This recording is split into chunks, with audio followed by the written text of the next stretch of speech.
Hello everyone, today we talk about the Germanic invasions. Yes, spoken out like this, however, to frame a little bit and in terms and in logic, because it's not really a completely appropriate definition, at least it can be profitably um, debated, criticized. First of all, for orders of reasons that have nothing to do with the usual ideological ones that fundamentally I haven't found discussed much elsewhere.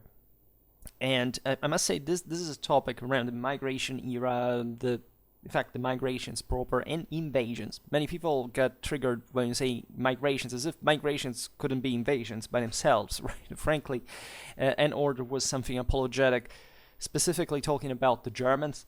There is all an academic debate on this, and in fact, one day I will make a video specifically dedicated to such historiographical perspectives. But to make the long story short, there are two extremes within which the thing is debated, but hardly with kind of a middle ground where you can't really assess kind of concrete reality. Because here the question fundamentally has been either you see as the western half of the Roman Empire disappearing for some intrinsic reason that were fundamentally the migrations slash invasions had practically nothing to do, and or they somewhat were even foundationally not so weakening of the empire in itself.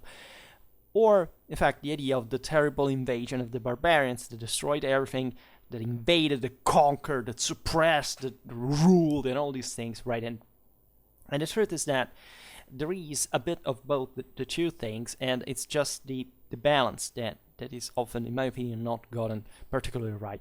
This intertwines also with lots of other topics that we have already addressed here and there, but not quite maybe specifically regarding to this matter, that is, what the hell happened to the Roman army, right? But once one knows more or less what happened historically, right, it shouldn't be a surprise, right? It's mostly this ideologism that remains at the basis of historiography for some reason, especially when we talk about such times that are not particularly well documented, not much just for fact what happened in the lands of the empire that were surely productive documentary wise, but mostly what happened in Central, Eastern, Northern Europe, where literally at some point we don't even know who was who there, and surely it doesn't render the thing. And also because these people didn't write and didn't have properly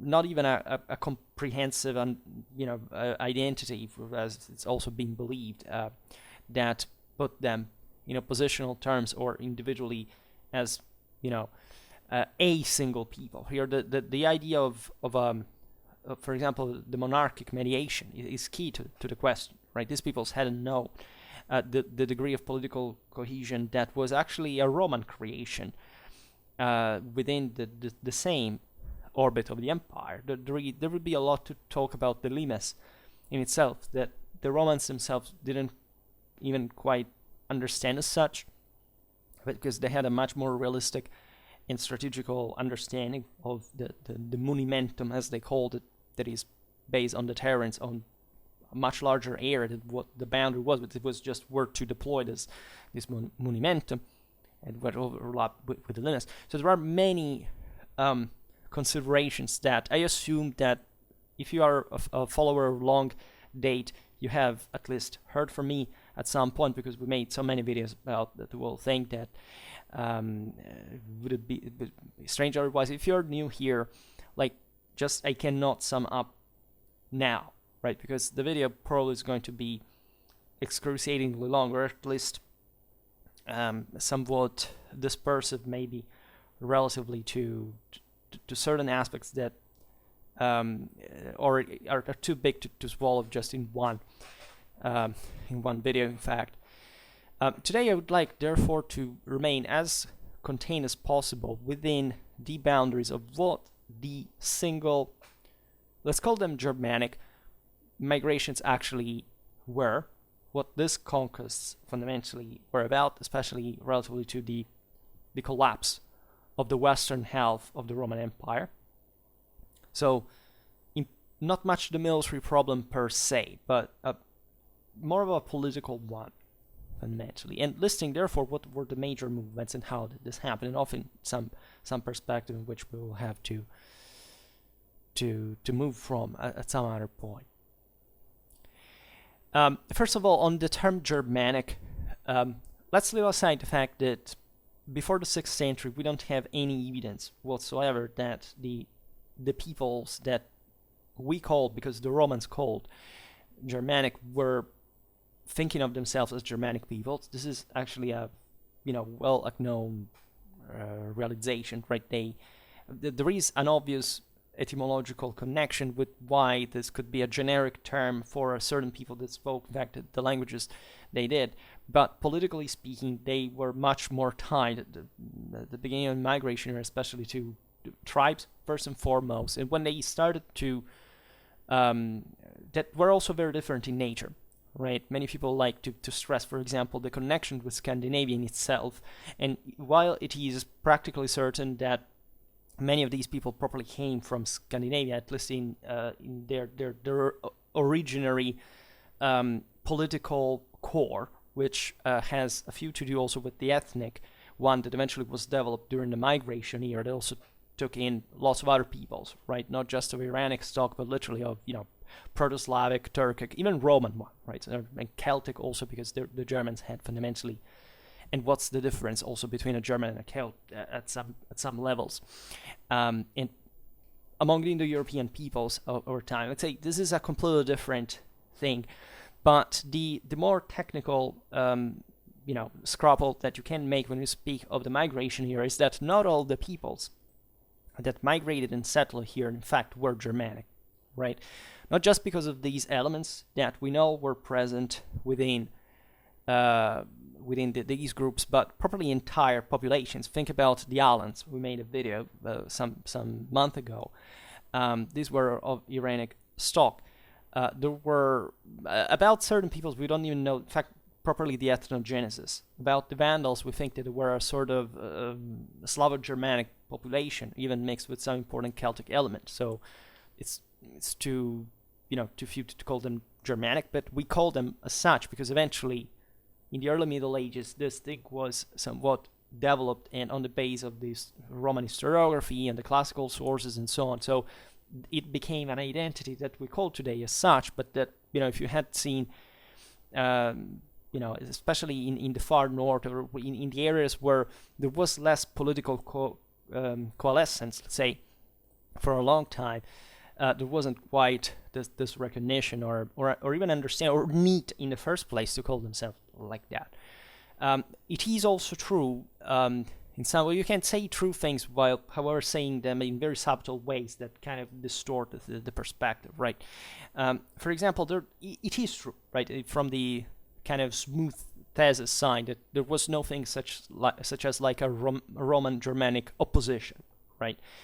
And this is especially evident when you understand, in fact, what happened in the moment of the settlement in the West. Because actually the Romano-Germanic synthesis is, in fact, at the root of most of what we have seen, blossoming as Western civilization, medieval, modern times. And it starts from I made videos about this, Visigothic kings and Catholic populations. I talked a lot about the Longobards, about the Franks, right, and what the Merovingians did and how. So basically every video that I addressed in the migration era playlist has some information about this, about the single peoples.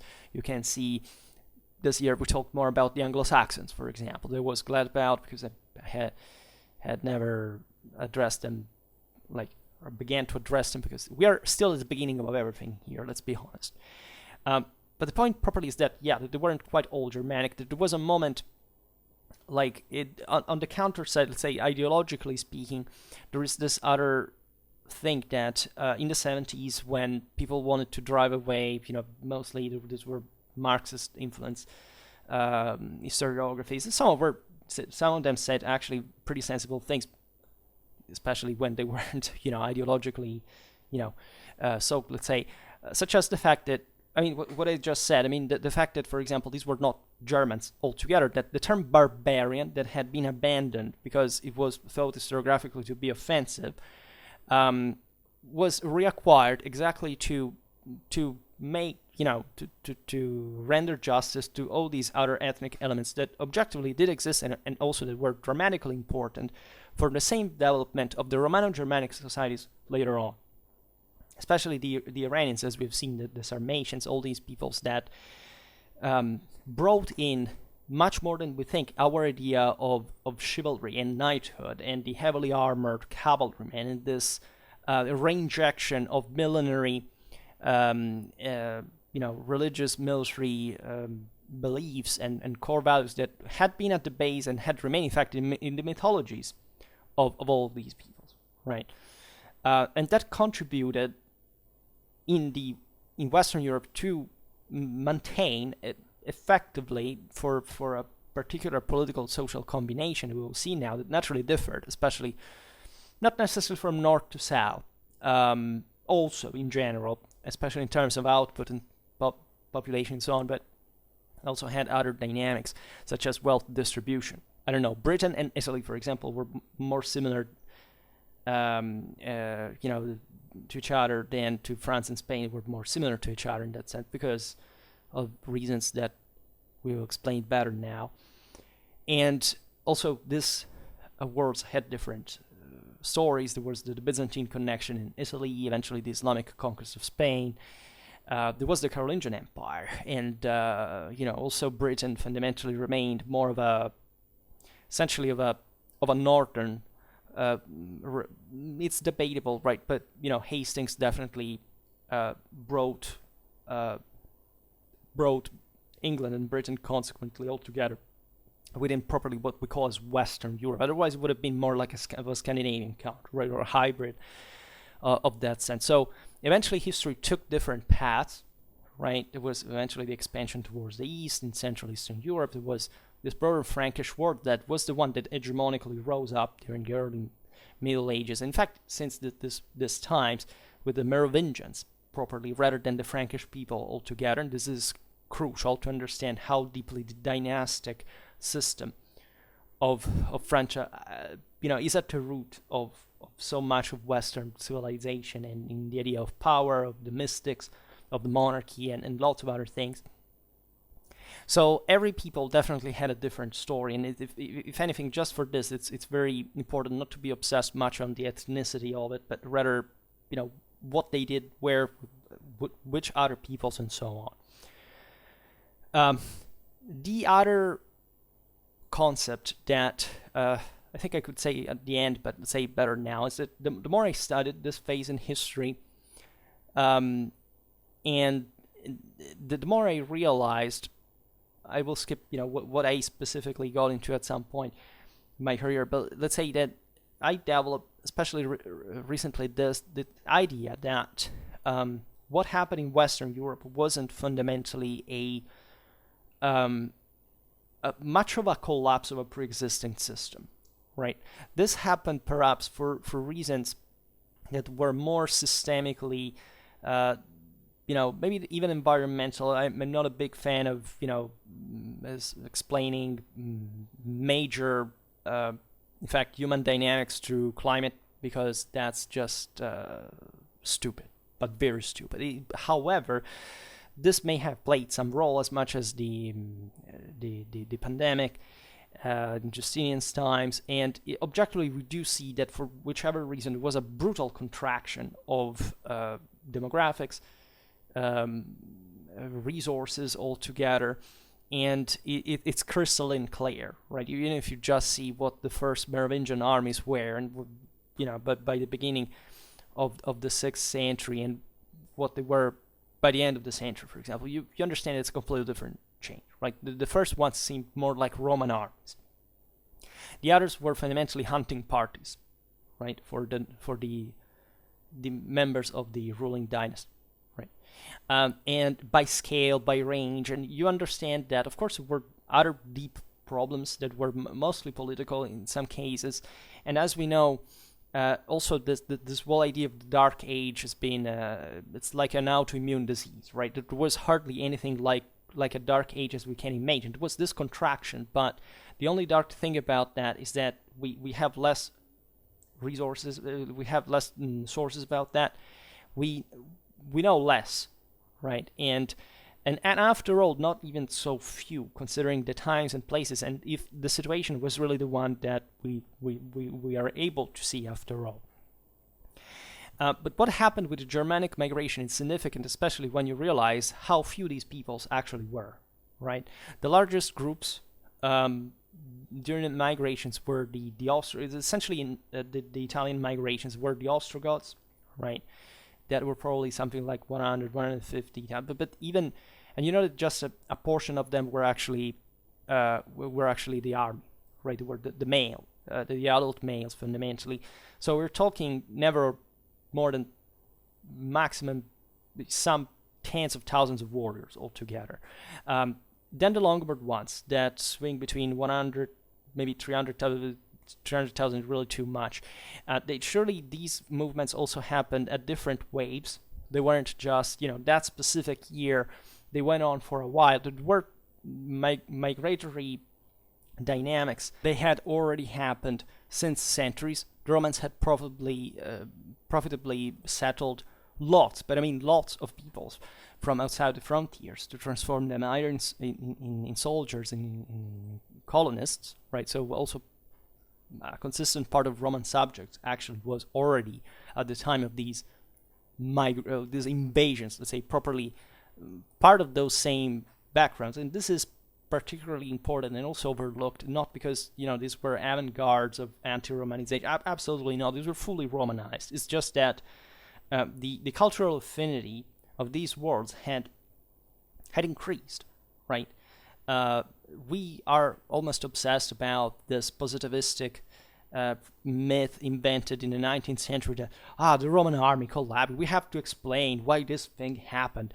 The West collapsed. There must be some technical reasons. How did the Germans manage to defeat the Roman army? All this What actually happened is that it's just politics in society didn't have resources anymore. But as long as the Roman army was there, it was the strongest military around, and it wasn't the idea of the Germanization or barbarization of the Roman army is also a deep misconception that first of all doesn't render justice to the fact that the Roman army was the strongest Romanizers in all Roman civilization, and that even as it happened, there were consistent, especially after Adrianople, elements properly within the Roman army at some point that they were basically diluted. They never created concrete problems in terms of the efficientization, of the military system. There is no proof, historiographically speaking, nobody has ever, managed to develop profitably this chunk. It was a pure ideologism, because before, the idea was that there was a kind of a almost Victorian nationalist idea of what the Roman Empire was, right? As if empires in the past had the coercive powers of contemporary nation states, and therefore how could they crumble to a bunch of warbands? It didn't happen it wasn't like that, and it didn't happen like that. But especially what they don't see, in fact, is the point that the Roman army came apart as a community, not as a military system or instrument. And also that after having lived next or even within the empire, because again, the concept of border here has no meaning whatsoever, right? What we call the Germans were for centuries, at half of a millennium at this point, exposed to the Roman Empire just next to it, and that when we think next to it, the Romans would actually think them to be within it, even when they bail out from Germany, that they had conquered, by the way, and was undergoing Romanization, dramatically Romanized, right? This is known just by anybody who knows Germanic arms and armor that surely bring in a lot. As I often say, that there is not much of a technological potential that you can make relativism about.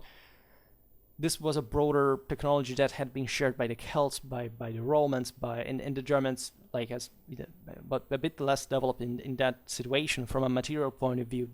They had adopted osmotically. But this is evident properly, as we were saying before, also properly in the rise of the confederacies, in the rise of monarchies that were completely alien to Germanic culture and had fundamentally a great antipathy, if not abhorrence, towards the same concept of a single person coming up to rule the whole people. It was perceived like a threat. It was part of properly what all their entire religious view of the world was connected to. So that's also quite meaningful to realize how the strongest Romano-Germanic power that emerged was a royal dynasty in the west of the Merovingians, and that makes you understand what and how much had changed, also in terms of unpolluted cultures and all these things, which doesn't make any sense. These peoples were intelligent and developed exactly because they developed their culture, right? They took from others, because taking from others is a proof of civilizational superiority, right? When you're able to take something from another culture and integrate it profitably in your own, and even improving on that culture, the Romans are the best of this, maybe as an historical example, you are already at least the same level of that culture, right? And what happened in Western Europe during the Germanic invasions is largely an absorption of certain groups that fundamentally already knew more or less what the advantages of Roman civilization fundamentally were. All these peoples living outside of it had always, because that's what history had been, always searched for coming to live in more developed, fertile, rich, populated areas.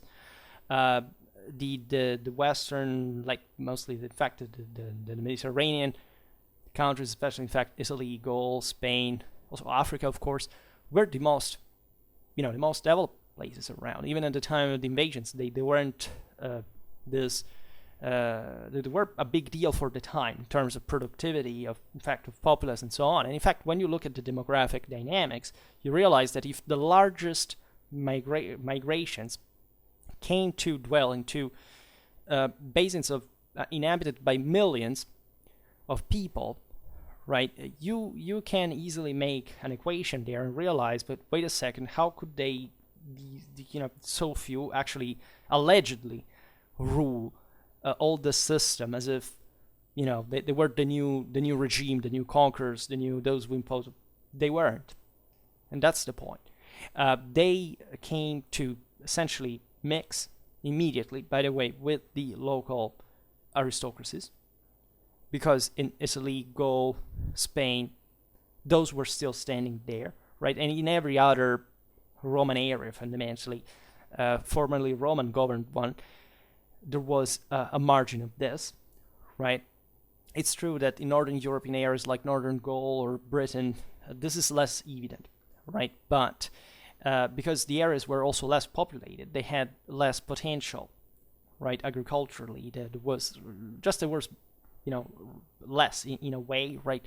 Northern France is a bit different because it was a very, very well infrastructurally served. It did have cities, roads. They had an imposing supply systems. Let's say that the warlikeness of the Franks at that point served to maintain this imperial grandeur that the Merovingian and Carolingian empires embodied, but they were fundamentally based on the large estates that pre-existed and were belonging to the local aristocracies, so that we call them properly Latin Germanic peoples, like not for an ideal or anecdotal right before the word, or no, they were factually a synthesis between the two. And this synthesis was based largely on the continuity of the rule, of the pre-existing rule, right? It's hard not to see in the Merovingian and Carolingian preeminence in Europe that thing that is at the base, if you want, of the vassalitic beneficiary system of feudalism, that was this enormous amount of wealth, both in absolute and relative terms in the hands of a few people, right? This enormous Atlantic plains of France, of Gaul, I'd say in parceled among essentially a dynasty and just this few great warlords that had their own large estates and therefore the resources to maintain retinues on their own have from their power, right? And therefore developing a professional military system that was fundamentally unknown in the other Western lands for that reason that we'll see now. We already talked about at some point. And that it's obviously connected to the Roman latifundum. It's obviously connected even part of what was pre-Roman Gaul in terms of a quasi-feudal society in the late Gallic period, where freemen had already gone far away socially wise, and therefore we find much more of a continuity than else, right? The same is true also a bit in Spain, because Gaul and Spain didn't quite underwent the same degree of structural damage that Italy or Britain underwent, and therefore this kind of feudal, proto-feudal system kind of dwelt there, right? Spain, we couldn't see it much because eventually it was taken over by the Muslims that had also a different way of managing, the conquered lands. There are some continuities, but it's not quite like in the Christian Western Europe. Italy went destroyed during the Gothic Wars, but it was still, a florid place enough in terms of local resources. It's just that these had been parceled now among the population where the senatorial class had collapsed, and this was a dramatically positive thing for the civil development of the country. We wouldn't have had a humanism or a renaissance, if the way we know it in Western civilization, if Italy hadn't undergone something so negatively impacting at the moment, like those destructions. But this allowed, for example, the Longobards. With the Goths, it was still a problem because the senators were still there, right, until the Justinian Reconquest, that is properly the Gothic War. And you can also argue whether Italy would have not become a sort of feudal country, right, had the Goths remained there. And up to that point, were the greatest success of Romano-Germanic cooperation, culturally wise, but there was still this problem of the senators in the middle, and the religious question that was fueled politically on that base.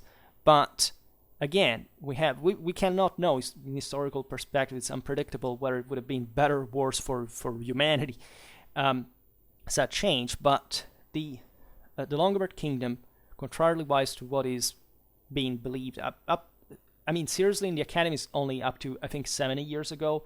Today, everybody basically is unaware of this because nobody gives a shit about that, as if it didn't even exist. But it was by the time of the Carolingian conquest the most civilly advanced country in Latin Germanic Europe, because the wealth distribution had basically allowed the Longobard kings to rule from this imposing urban net that had remained, of course, in the Roman homeland, and where the aristocracies were not powerful enough to compete to oust that royal power. So public authority remained strong. Longobard dukes became literate, carrying out justice functions. There was a healthy administration. If they competed only to fill those, to cover those public offices as such, and it was a dramatically harmonic development from which, when the Franks took over, because of course the Longobards, for that very reason, like all the Westerners except the Franks, hadn't managed to build that imposing, de facto permanent military system, because even if it was private, it was still de facto standing, that the Franks had done.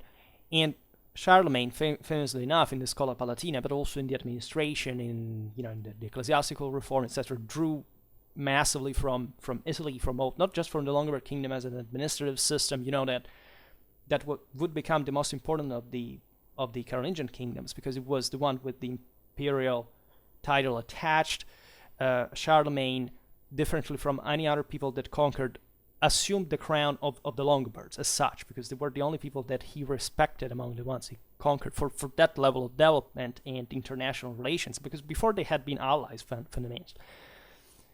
Because he wanted to preserve that miracle, if you want. And of course, there is a big deal of Roman legacy in there, even though, as you know, the Longobards kingdom was institutionally and juridically Germanic, right? But we would have not had the revival of Roman law, universities, as we know, in the humanism, again, the communes, all the things that we know in Italian history, if it hadn't been for that process. In Britain, there was paradoxically in a completely different situation. So in Northern Europe, with less urbanization, less agricultural resource, a smaller land, right? Just geographically, demographically speaking, but compact. The fact it was an island, it was actually important, right, to define its own ancient unity, because that's fundamentally what England, by itself at least, always had. In this sense, actually, an orderly and very, bottom-up, let's say, development that would evolve into what eventually was called the Kingdom of England as such, before even the Norman conquest, and that, in fact, by the 11th century was one of the, it took a bit more of time, of course, but still one of the most advanced administrative systems in Europe, I mean the Anglo-Saxon one. Because even in there weren't such radically powerful private powers that could, let's say, take over so easily the public, the monarchy as a public institution, right?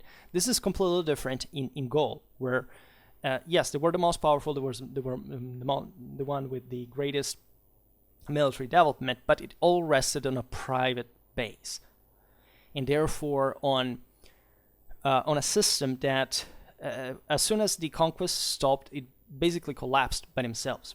Right. Another great misconception is thinking that, I don't know, the Vikings, the Magyars, or the Saracens were the cause of Carolingian collapse.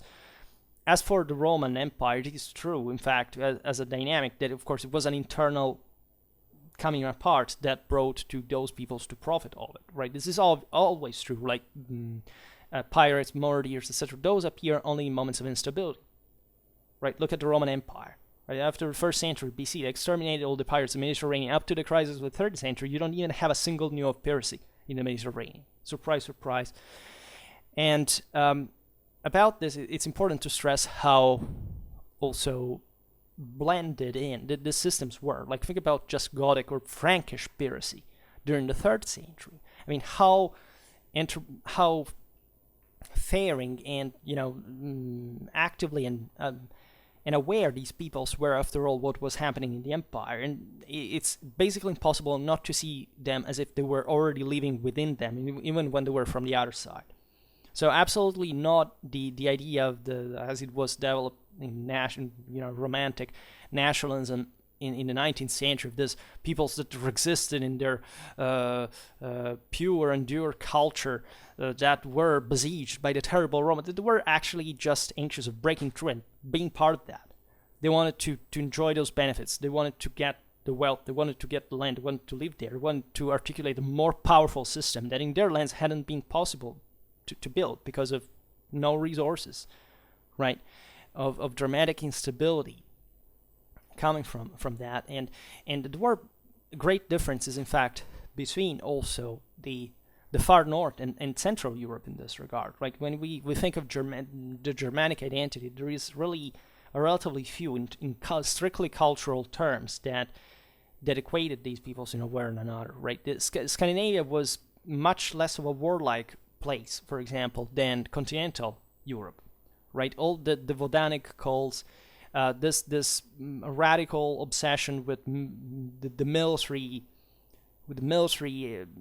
religion of it. It was much, of course, part of the much more tormented and necessarily politically cohesive Central Europe, where there were even a bit more resources, after all, compared to Northern Europe than the North, where there was actually no pressure, if not, to abandon the place whenever there was some. An excessive population, because the local resources couldn't really support them. So once they arrived in continental Europe, they were sent in the meat grinder, and that's where they acquired most of their, what we see as this, if we want to call it, Germanic military mindset that was put ferociously in motion, especially, in fact, since starting from the second half of the 2nd century. BC onwards, and eventually the creation of these important confederacies that before had already existed. I mean, think about the Swabians, etc., but they were more static and relatively less dynamic. And so, obviously, also in there is an evolution, right? I don't know, an Alemannic army by the 4th century was a hell of a military power, right? The Germans at the time of Augustus were literally primitives with clubs, right? And so a big deal had changed by that point. And so that you can't even see like there are differences between, I don't know, the 4th, 5th century Roman and Germanic armies, but of course the symmetry had increased, right? Importantly enough, even if you just look at their equipment, think about the Angon and the Beber, etc., the degree of penetrativity compared to the Roman heavy javelins. Look at even at the equipment. The development, for example, of Germanic cavalry, they're mostly by Sarmatian influence, but also Roman one for sure, and because they were influenced by different people. I mean, look at armor, right? Romans and Germans had taken from the Celts. Look at the question skills, they had taken them from Sarmatians. Not entirely, they were capable on their own. It's just that when you develop, you take from the most developed because that's how the thing works, right? And again, as we were saying before, this doesn't prove, it's not a shame. It's actually something we should be proud of, right? Of cultural appropriation, because it means that we know what civilization means. So my point is that I know I'm going astray from the point of defining such Germanic invasions, but the idea is exactly this one. These people settled in areas where, as hospites, through the hospitalitas, in fact, as federati, that is not the Roman army. That's another mistake never to do. Like, the Germanization of the Roman army never existed, as I was saying before, because as long as it was a Roman state, it was a Roman army, which was exclusively Roman. And it actually Romanized its members. The federati were another thing. The federati is like saying, another country. It's just that it's a people, right, that you settle in your own country, right? But it's still another people, right? It maybe does get, in fact, through the Annona, through the Fabrita, etc., all the Roman supplies and equipment and military titles and so on, but they're factually another people, right? So it's not the Roman army. It was never conceived as the Roman army. Sure, they fought alongside the Romans. Most of Roman armies at this point had, as they had always had, by the way, right, lots of auxiliaries as such that were not, in fact, part of the Roman army in itself. The Romans, however, had always had, in the broader total of their own forces, more non-Romans than Romans in their armies since the Republic. This is something that it's normally not seen. Like, why would have had to be a problem in late antiquity and not in Republican times? So that's yet another mistake that is often done. What happens here is that, whatever the reasons, the system was contracting also mostly for the infights between the same Romans, rebellions, usurpations, and so on. This had, exhausted very often the countries, the places. So if you want to control an empire, you need resources. If these resources are consumed, how do you control them? So there was not much of a military collapse. There wasn't a technological superiority. There wasn't any mechanistic answer for which, especially on the field, these armies were, there were victories as defeats, right? Even Adrianople was not a big deal, especially considering that, after 10 years, the Romans were fighting with among each other, with each one with larger armies than the ones they had lost at Adrianople. So was Adrianople the problem? Of course not. It was not a decisive thing. It was just the beginning of a trend of settlement that couldn't quite be stemmed. There were multiple situations, including till the very last decade of the Western Roman Empire, for which the empire could have simply gone on. And there was no determinism about that, but also there was no big bang where this thing collapsed at some point and, something else was born, it was different. No, they were the same people. They knew each other. These peoples had settled already from centuries. The Romans were there. This is the interesting thing, that they had literally settled them within the boundaries. And what happened is that at some point the Roman army went back and forth through it, could put these peoples at bay at some point, and sometimes literally they could wipe them out. Think about the Burgundians or the Visigoths multiple times, but they needed them as political pawns to fill certain gaps, to use them out sometimes between East and West. But they at that point they could have easily exterminated them, but they needed them. They needed them as fighting force, as labor force. They deported them, they resettled them, and this went on back and forth for a long time, and up until the basis of center of this empire were becoming so poor of resources that they couldn't carry out that imperialistic capacity of saying, I have a core land from which I can subjugate systematically other people, because there's no resources for doing that anymore, and therefore it stopped, it finished, right? That's it. And the interesting aspect of this is that this happened largely also for the same Romano-Germanic powers. Some were taken out. Think about the Ostrogoths, think about the Vandals. Others simply remained where they were, but they risked up to late in time. Majorianus could, for example, get rid of the Visigoths easily. If the Vandals hadn't come in the middle, the Visigoths would have said, okay, we go back from wherever you want us to go, as long as you don't exterminate us. We've seen also with the Burgundians, it happened like that. There were other peoples that could have had the same fate in a way. Others were sent away to other places, like the Easterners mostly did towards the west, with the Goths, with the Longobards, etc. There is all the Hunnic parenthesis that is very important, but we talked about it here and there. Again, let's not digress on it, but also that was important, of course, for conferring, especially to the peoples that were outside of the empire, that by that point a greater political compaction, actually much looser than the ones that in fact were within the Roman boundaries in a sense, but there wasn't even this enormous difference, right? And always think that, again, there was no real boundary, right? In battles like the ones of the Catalonian plains, we say normally, yes, the Romans had the Visigoths and the Franks, the Huns, but the truth is that there were warbands of all of the same people from both sides. Certainly, right? There is not even a doubt. Nobody contests that, because again, even the concrete nature of this warband, what was that, right? Well, a people on the march is something, indeed. A warband is something else, but mentally speaking, the horizon a bit was similar. Even the identities of these people were not much clear at all, because again, the Confederate name is mostly the international shout-out that they gave. They were very standard, right? Something very plain, such as Franks, Alemanni, right? They weren't. It literally means that the most basic ideal that you can have in a way.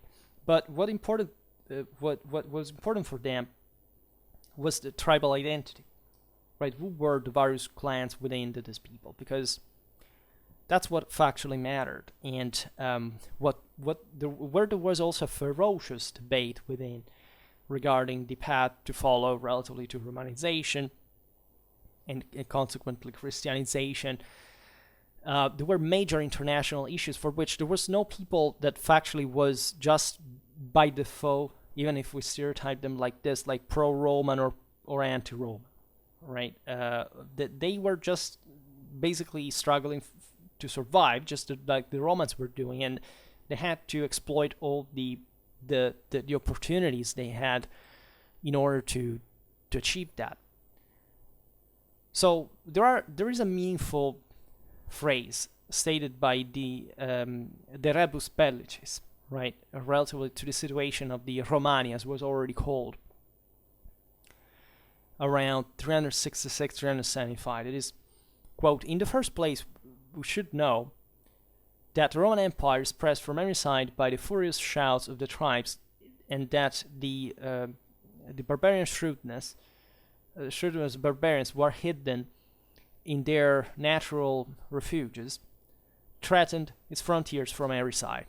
Right. This is yet another interesting insight, because that shows you, after all, how, in spite of the Roman osmosis, for which you find Roman artifacts up to the Urals, even the though the Romans didn't even know that Russia existed de facto, is that the living conditions in the so-called Barbaricum, so in this sense in the frontiers in Central Eastern Europe, was appallingly miserable, right? The idea is that these peoples were essentially entrenched in their forests, in their swamps, and in this world was, it took centuries before of colonizations, of deforestation and reclamation, before these areas could be even just put to culture in a decent way to support, I don't know, urbanization. It took a millennium fundamentally, right? And so what we see in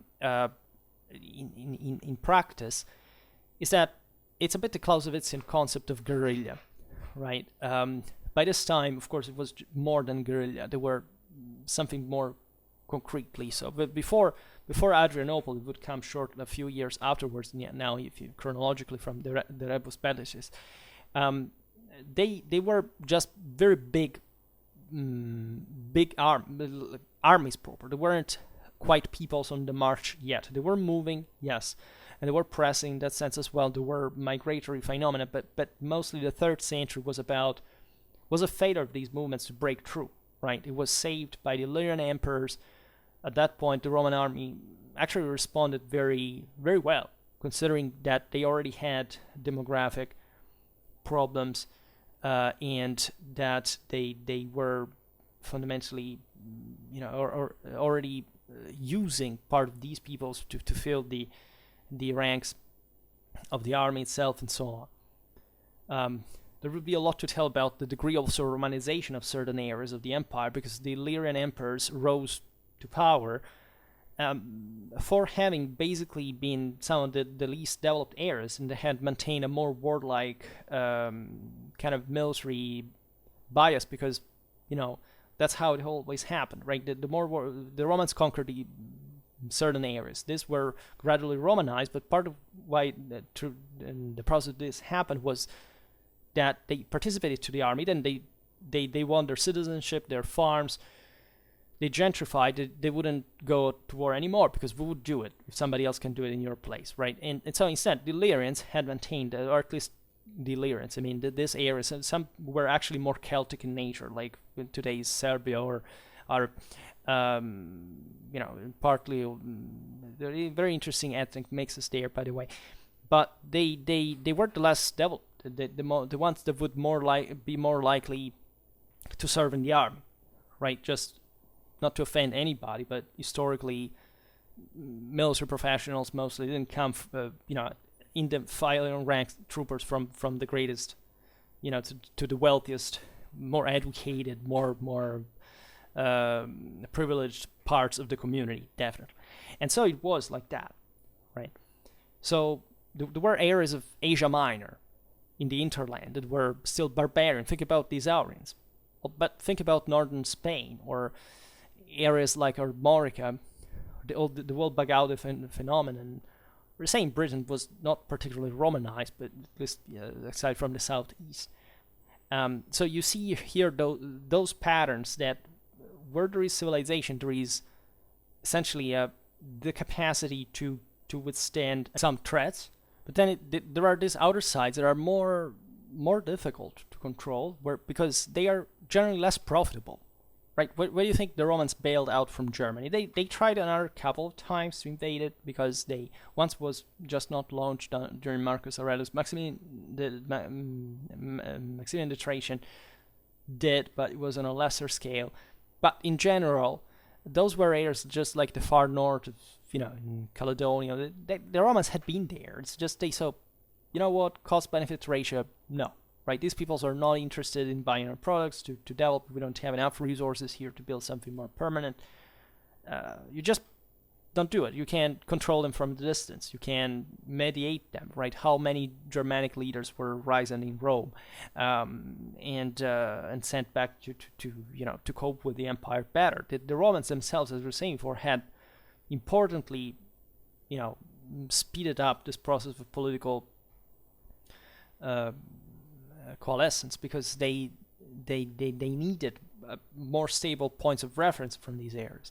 But otherwise, there were sometimes just poor places where they were very warlike, and that therefore preferred to raid um, the imperial lands that were, to plunder, to loot, and so on, and hopefully living off of that by concentrating more power, more warbands back at home, right? It's the same idea of, you milk that cow with Attila, right? This doesn't even have intentionally or capably the possibility of destroying the empire, right? Because first of all, that wasn't feasible, but secondly, they didn't have the interest, right? As long as the empire was richer than them and more developed, why would you do that, right? It would have been senseless, right? But people like the Huns could have never ruled something like the Roman Empire. They just didn't have the cultural tools for that.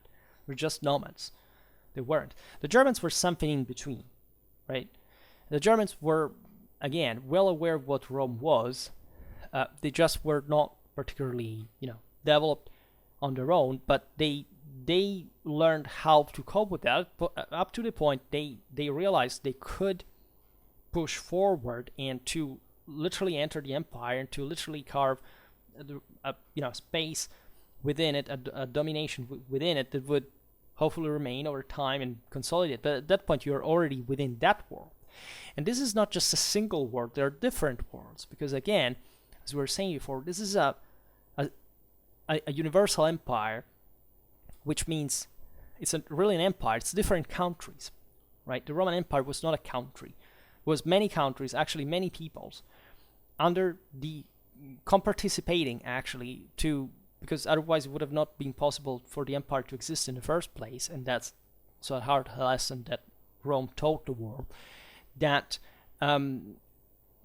were sharing some benefits that they had mostly that point an elitary, class, ruling class, etc. But this had gone through the passage of the subject through a process of Romanization, of prosperity. This was declining over time, but fundamentally, this general crisis had shown from the possibility that inserting some elements from the outside in different ways within the empire could help, giving it more stability, right, or consistency. And even when naturally the Romans weren't happy to give entire countries to these peoples, but in a sense, what was the terrible deal, right? It's just they wouldn't control those lands directly themselves, and if there was no military force left to do it, why not settling them there by, just making them fighting against our barbarians that were always coming next, and just trying to Romanize to cope with that, right? A generation later to the Rebus Bellicis, the situation had worsened, right, with Adrianople and all. So from this hit and run strategies and so on, there was this breakthrough that for the first time, also because of a very strange leadership fault in the Roman army. The Adrianople actually shows a dramatic quality of the Roman army, and it's often not given enough credit for. That is to say, even when surrounded, basically these legions fought to the death, right? They wouldn't break. It's just they had, the whole chain of command had collapsed. That is also an important symptom of a political crisis at some level, of all the problems that balanced, the competition with the various relatives for the empire who would win the battle, etc. Battles are always won and lost, but there are also reasons for which they are, and the event brought the what we call the Visigoths, would have been called the Visigoths eventually, within the empire, and in a way that it couldn't really be dislodged. But in spite of that, actually these people were still brought within the Roman system, and they actually paid a very high blood tribute for the Roman Empire, which they accepted to do, even if, of course, they would have liked just to rule by themselves, but eventually in front of the empire they just didn't have the force to do it. But Saint Jerome wrote about the pressure on the broader frontiers of all these other peoples who were beginning to pressure seeing that after all this system was permeable. There's nothing but giving up one little thing to show how, unmotivated you are. It's really all about moral forces. Saint Jerome wrote, quote, "I can't enumerate without horror all the calamities of our time. It's 20 years and more that from Constantinople to the Julian Alps, every day Roman blood runs. Scythia, Thrace, Macedon, Dardania, Dacia, Thessaly, Achaia, Epirus, Dalmatia, both of the Pannonia are prey of the gods, of the Sarmatians, the Quadians, the Alans, the Huns, the Vandals, the Marcomanni, that does state them, tear them apart, and loot them."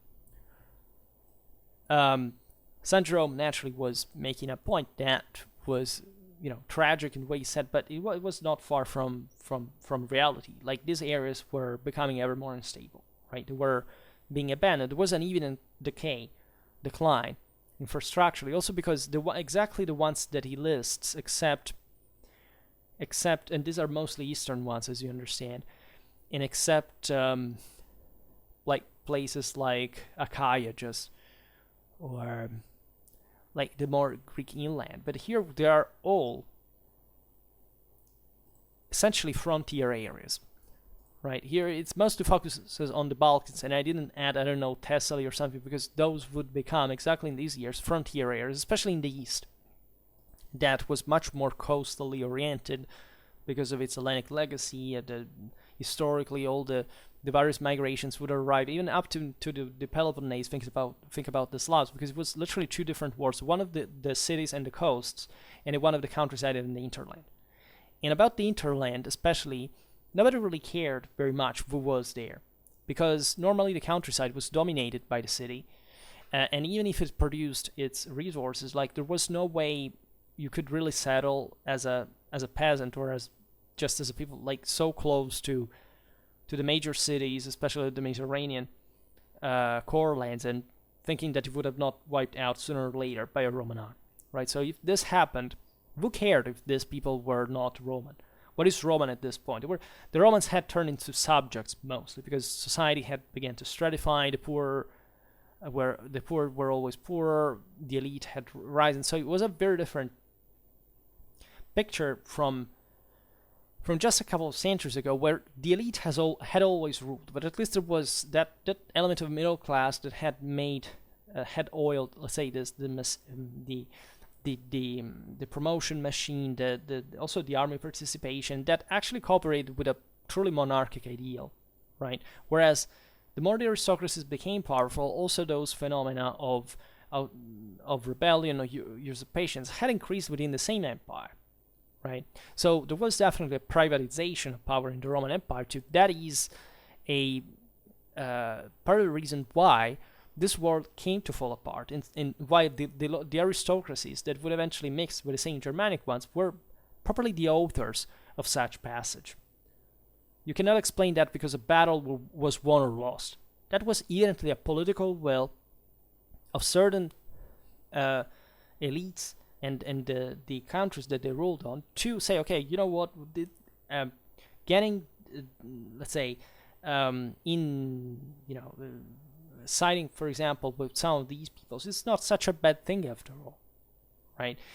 Nobody was happy of whether they settled en masse within them, because especially they would form an army on their own, right? They would mostly, in fact, during the hospitalities, substitute mostly to the Roman army, because the annona there and the agricultural resources were already prepared for producing that, for supplying an army of comparable size to one of the provincial ones should have been, right? They were more or less what, the single peoples were fundamentally strong like. But when these peoples eventually were to sit, they sanitarized for generations.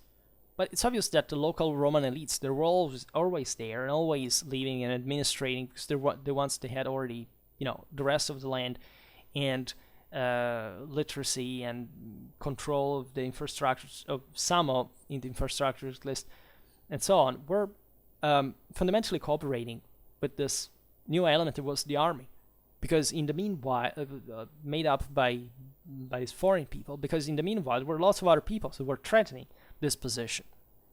So they both needed to cooperate, and after all, there is nothing strange of it. And we have many examples, historiographically speaking, of the positive acceptance of this new state of things. We find them everywhere. Think about Gregory of Tours. Think about there are even small sources, relatively unknown ones, even in the darkest of, like in the early 7th century Italy, saying I don't know, in the Longobards. After all, it's how it should be. They give that there is an order, there is a kingdom, there is an administration, and the majority of the people were the ones that had always lived there before. And these new elites were now sedentarized, had intermarried with the others. There was no difference perceived anymore. On the contrary, there was an interest to identify more in that polity, in that cultural identity, because there was actually a choice. There were let's say, there was a choice to properly be part of a unitary system. There were other areas where, I think of Spain mostly, where the periphery was always relatively turbulent in a way, where not because much of the local resistance, but again, because of an alliance of maybe an external element that are settled there, and the rest of the population. Without that population, you couldn't rule these places, because the population was too much. There were too many. There was not the possibility of remaining detached culturally from the local populace, right? We know in maybe the first generation of two of the settlement, there are separated quarters, but eventually the thing comes apart. These people start writing in Latin. They start speaking Romance languages. They're not ones anymore. They get Christianized, right? So this process is what is often overlooked. How there was a political consensus between the elites to form a new power.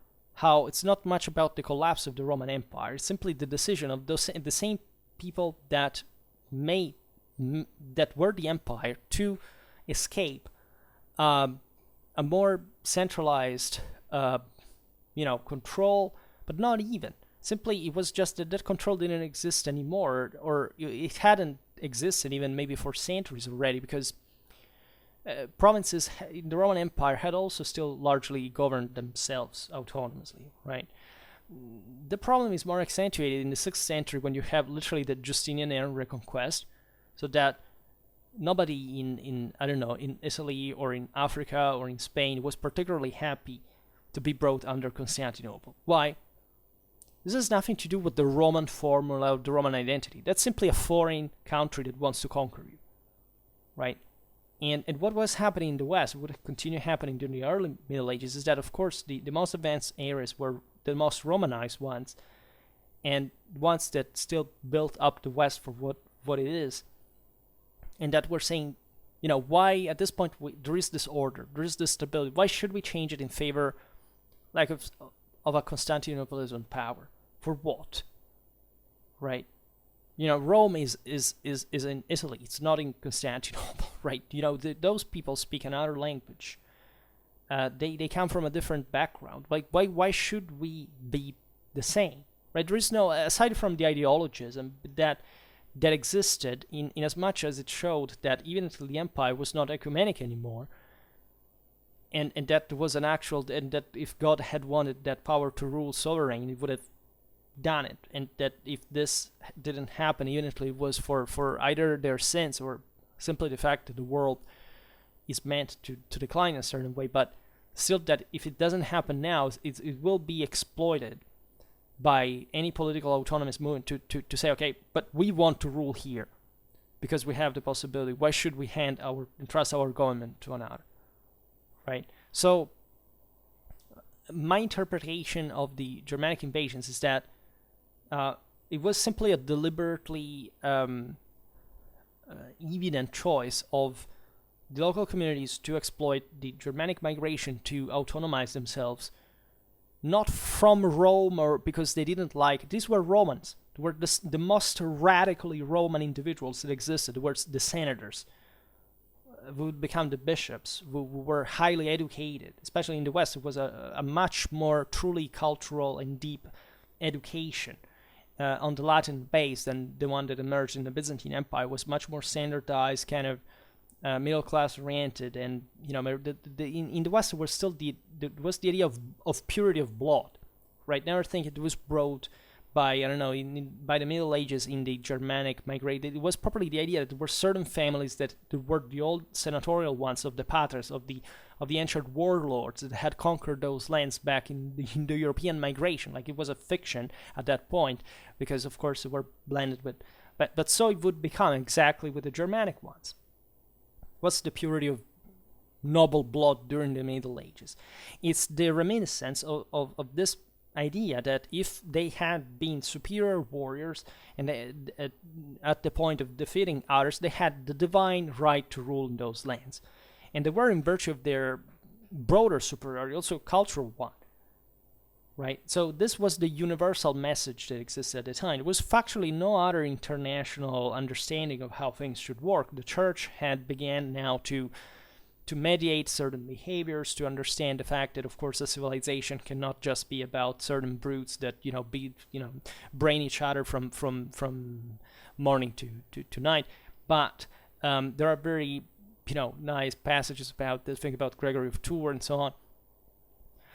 And of course, it was a political fragmentation that is not tendentially a positive thing. But so I'm not saying that was necessarily an improvement or a progress in not at all. Actually, it's but let's say that there were reasons that were bigger than the migration of these peoples that enabled the same migrations of these peoples for essentially bringing these other communities to go from the other side and to say, okay, let's make it happen this way, and because there would have been something tremendously advantageous in our Gallo-Roman nobleman who had married into a Frankish aristocrat chieftain, of extending Merovingian imperialism over the surrounding peoples.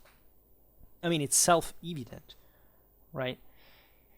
And there was an enormous cooperation on this ground, and very often even if you study, in fact, the Romano-Germanic history, eventually when the kingdoms were formed, well, actually there was on a smaller scale, but also a significant one, an identical phenomenon. That is to say that the kings, that very often were the most, as the leaders, the most pragmatic and coherent in this, we're trying essentially to centralize further, to have a greater control, also on the wake of the Roman statal administration of a centralized system. But there was always an aristocracy that was more privatistic in nature, more anarchic, if you want, because they wanted simply to become kings themselves. But obviously they had to fight against that machine if they wanted to take over it, right? So that would privatize further and make this broader public authority shrink again. And that's what exactly happened in the Merovingian Empire, Merovingian kingdom, and say that was factually an empire, given the rule of our other peoples, that at some point it turned into 4 different kingdoms, right? I mean, by the end of the 7th century, even the Longobards were factually, I think the Longobards at that point were the strongest people in Western Europe, because factually the Frankish kingdom was just 4 different chunks that didn't contribute, but still the elite connection there allowed the Carolingians to reactivate the system and to relaunch that kind of albeit on irremediably private base now, but still imperialistic policy, right? Because they had that privatization had contributed, as we've seen, to that vassalitic professionalization of warfare already before the Carolingians, accelerated and developed it further and intensified it. So I'm getting a lot back and forth, but to explain you how, let's say, this tendency to autonomization it's obvious in a world that is dramatically difficult to control in the first place, right? If you get the option of being freer for yourself, to profit more for yourself, it may be an anti-civil thing, meaning that if you have an allegiance to a certain state, if you are in the same boat, etc., if you don't cooperate, it's not quite good. But let's say when the resources are scarce, where somebody still claims that you have to give part of your revenue to a power that is not even yours anymore. The question is, if you think that you can do better, you will say no, and you will do it yourself, right? And this is what happened here, essentially. So, as we've seen before, the 3rd century had witnessed the victories over the barbarians, fundamentally, both in the West and the East, right? But the Romans had to abandon certain areas that were deemed to be too unproductive, too expensive to be protected. This included Dacia, for example. Also the Agridecumatas in southwestern Germany, practically.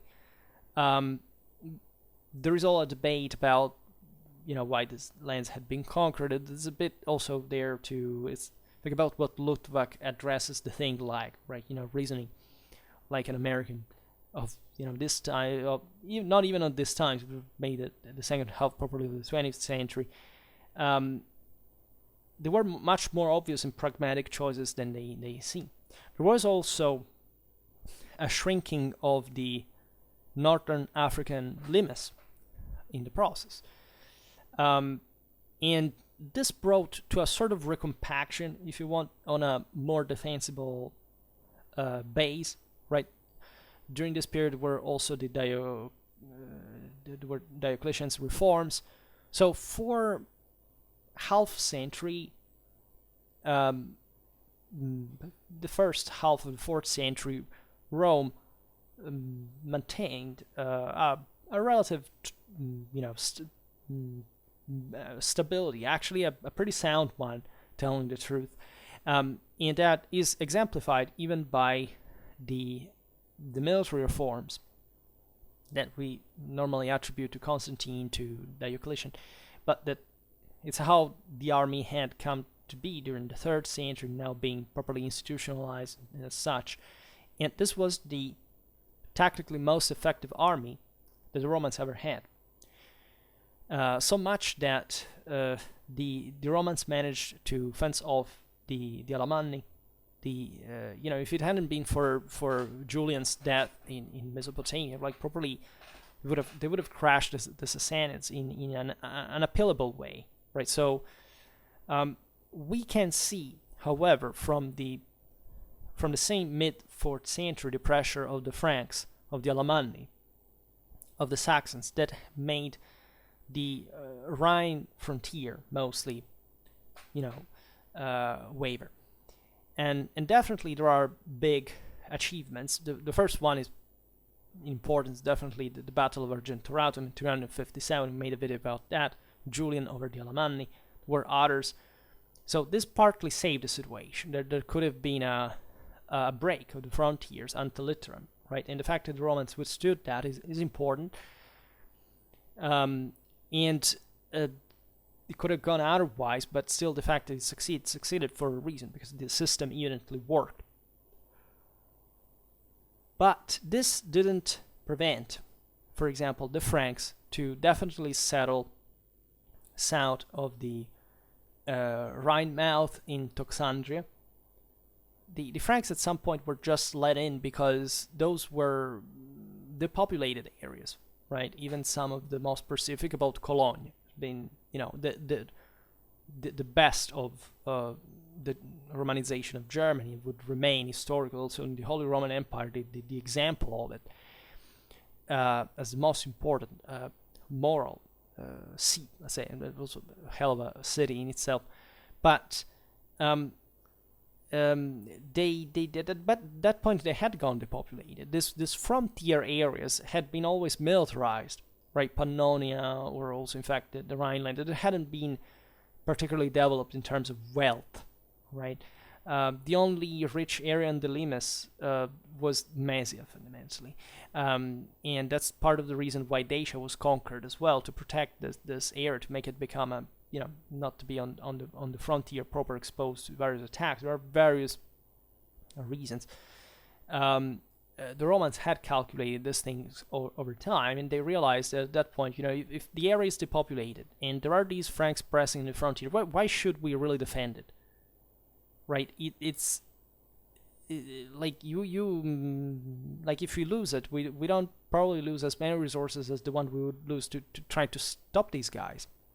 And also when we stop them, and the area will be depopulated further and weaker further, and some other people will arrive, and we will be the ones who will have to bear all the burden of the cost. So it does make sense to settle the Franks in this case, any other federati in the area, to say, okay, be here on our behalf. And it's a big deal for these guys because they, of course, are not really come out of the forest a very long time ago, but they are very jealous of the fact that the empire, that the universal empire has granted them the permission, so the faculty of command, the imperium, the divine, shared the divine power in a way or another, to rule those lands. And the Romans know that, right? These barbarians are always very, very, very eager to get an official Roman recognition. You may say, what's the point, after all? Yes, I agree, I see it. It's a political alliance. You say you get the green light from the Romans so that they're kind of your friends.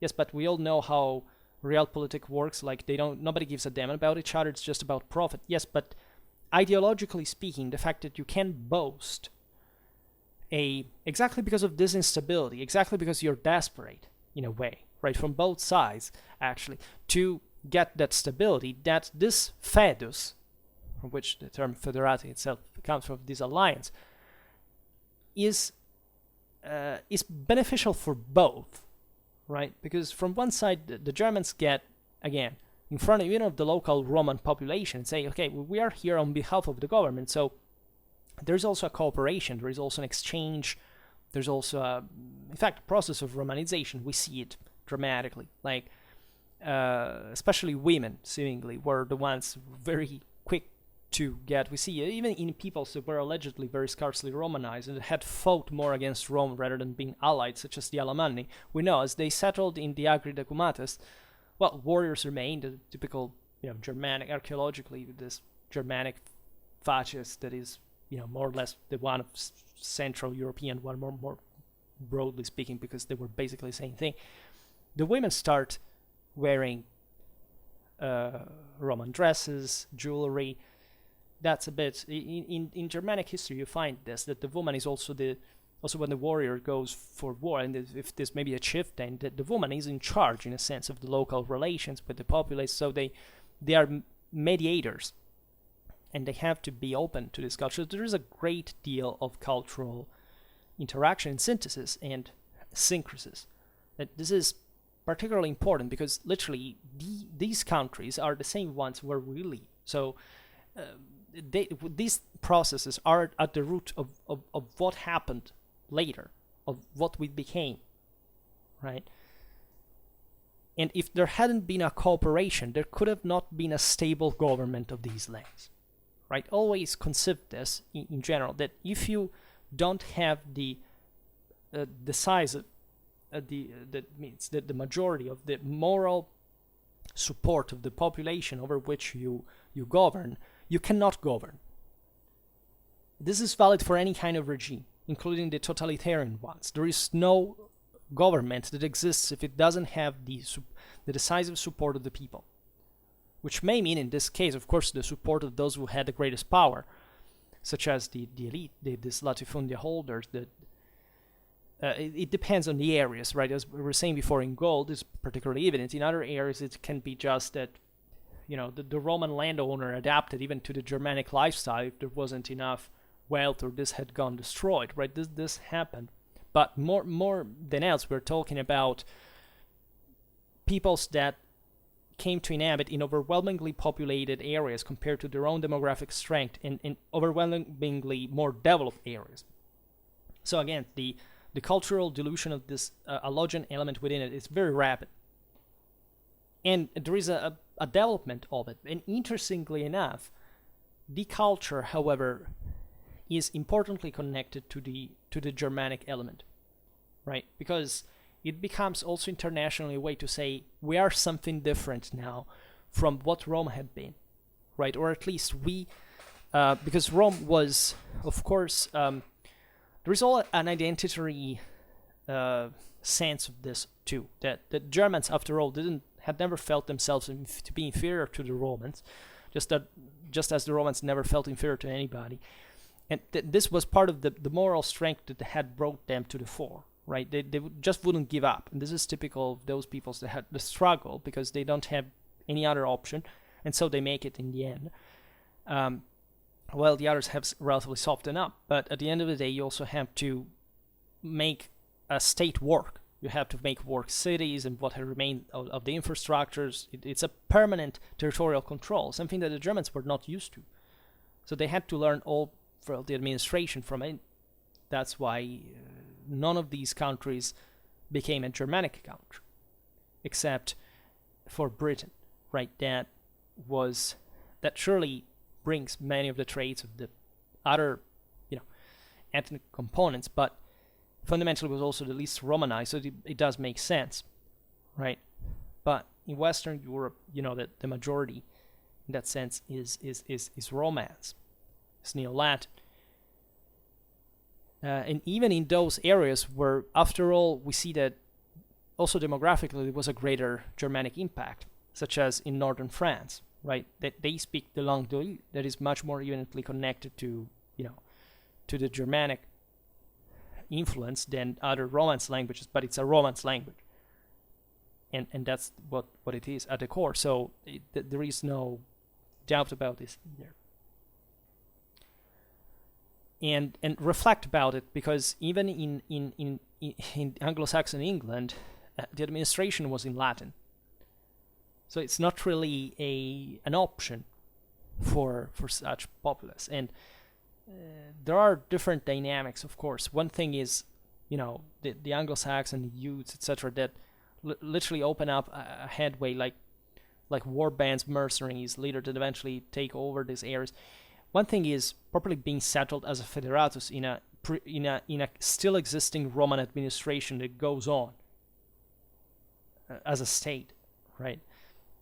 Yes, also this contracted, but it still remained. If anything, urban life is a good indicator of that, and administration, even the Franks that after all weren't particularly Romanized at all. That's a myth that is often understood, because it's not because you convert straight from paganism to Catholicism like they did, or that you embrace, let's say, the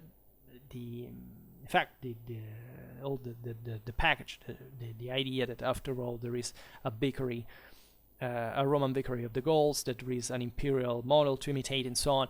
That makes the people actually more Romanized than others. A lot of people are tricked by this. That is contingential. There are different political reasons for which you may want to do that. And in that case, it was exactly the fact that all the Frankish leaders had been literally decapitated by Clovis, right? That had created a dynasty and not a people in that sense. Different situation was for other groups, right? Also, the Visigoths, as we've seen, were very aristocratic in a sense, partly because, as we've seen, the Romans had created a bit like that, partly of the steppes influence in the, maybe the Sarmatian influence of leadership. Same goes for the Ostrogoths a bit as well, under the Huns. But also because, as we've seen, they find a lot of resources scattered across the Iberian Peninsula that they can take over and autonomize themselves over from a central government, and effectively will be, on the long run, kind of de facto taken out, because the councils of Toledo that represent the church but read there the senators of the Germano-Iberian aristocracy basically say to the king, we don't want to be ruled by you anymore, because you exist, you confer authority, the idea that there is a system, etc., but we are powerful, we're more powerful than you. The same, in a way, happened between the various Merovingian branches that fight against each other all the time. A more unitary people was the Longobards, for example, that kind of maintained properly the idea that there were single people, there was no private prevalence here and there. The Anglo-Saxons did something similar, but still it took a lot before they could forge like a unitary identity, because in fact we still call them Anglo-Saxons, and also we exclude the poor youths and any other group that migrated in that process. But let's say it's complex, right? And there are many factors interplaying. The fact that also in Britain there was less resource to centralize there, because the big latifundia in Britain weren't quite there, because actually during Romano-Britonic times there had already been the shift. There's been seemingly a violent revolution had taken out the various senators and redistributed the land, because when the Roman army left, basically was no way that system could support it much of itself anymore. So when the Anglo-Saxons arrived, it had already been parceled, right?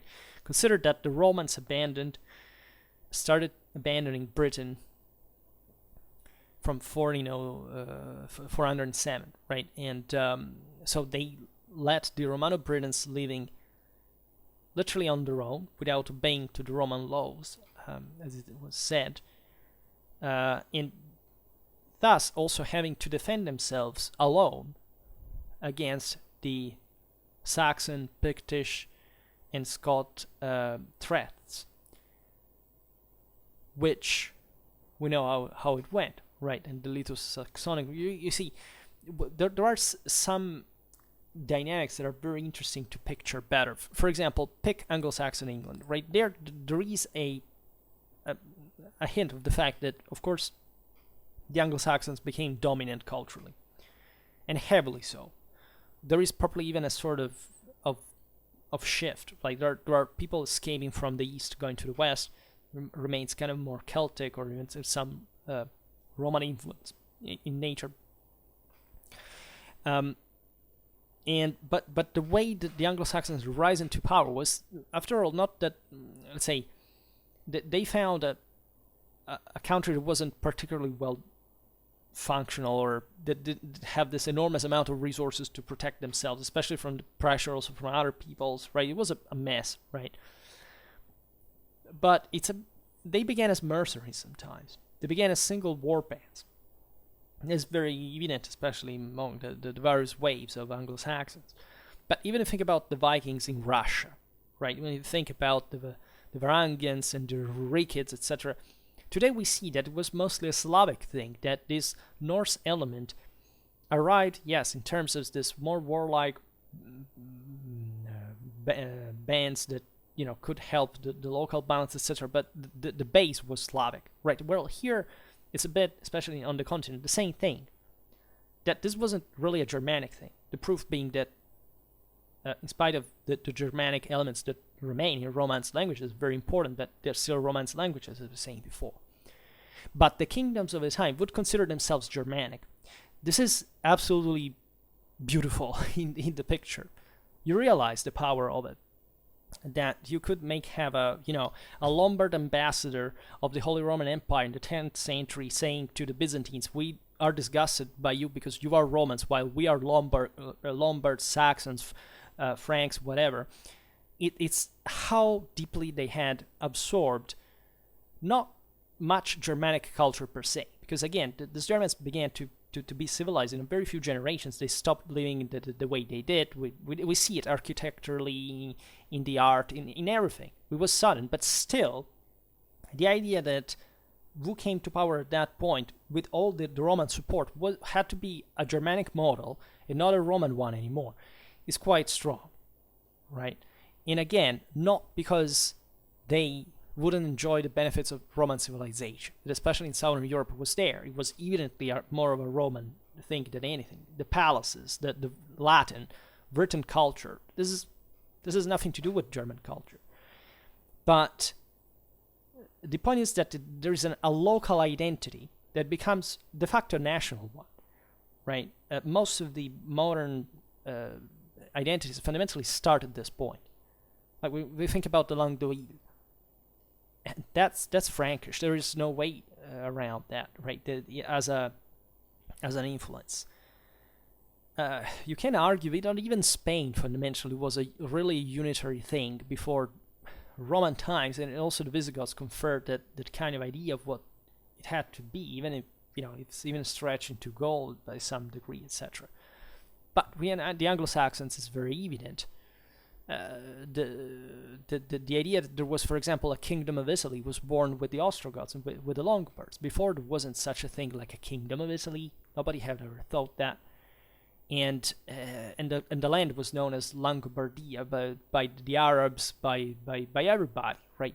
And so this makes you reflect again how a tiny minority of people managed to infuse, in a sense, the idea that there was a better identity and based on a local sense of themselves than being subjects of a universal empire, which is very tricky as an idea, because actually there were varying degrees of this. The ones who bought actually into, as you know, how things went. The Carolingian Empire created essentially the Roman Empire once again, without, let's say, from this standpoint, right? You can debate whether that was the Roman Empire or not. It's not a point now.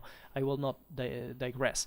Paradoxically, the ones that caused the Renovatio Imperii per se are the Ottonians, so the most Germanic of all, the Carolingian Empire, right? Also the least developed. That's important because you understand also there's a warlikeness that allowed kind of an imperialistic capacity, even though it was still supported by, however, all these other peoples that accepted the fact that it was important to have an empire on their own, right? So let's be honest, the Carolingians, the Saxons were all inspired very thoroughly to the idea that they had to become the next universal empire, and actually, especially the latter, the Roman one, as it happened, right?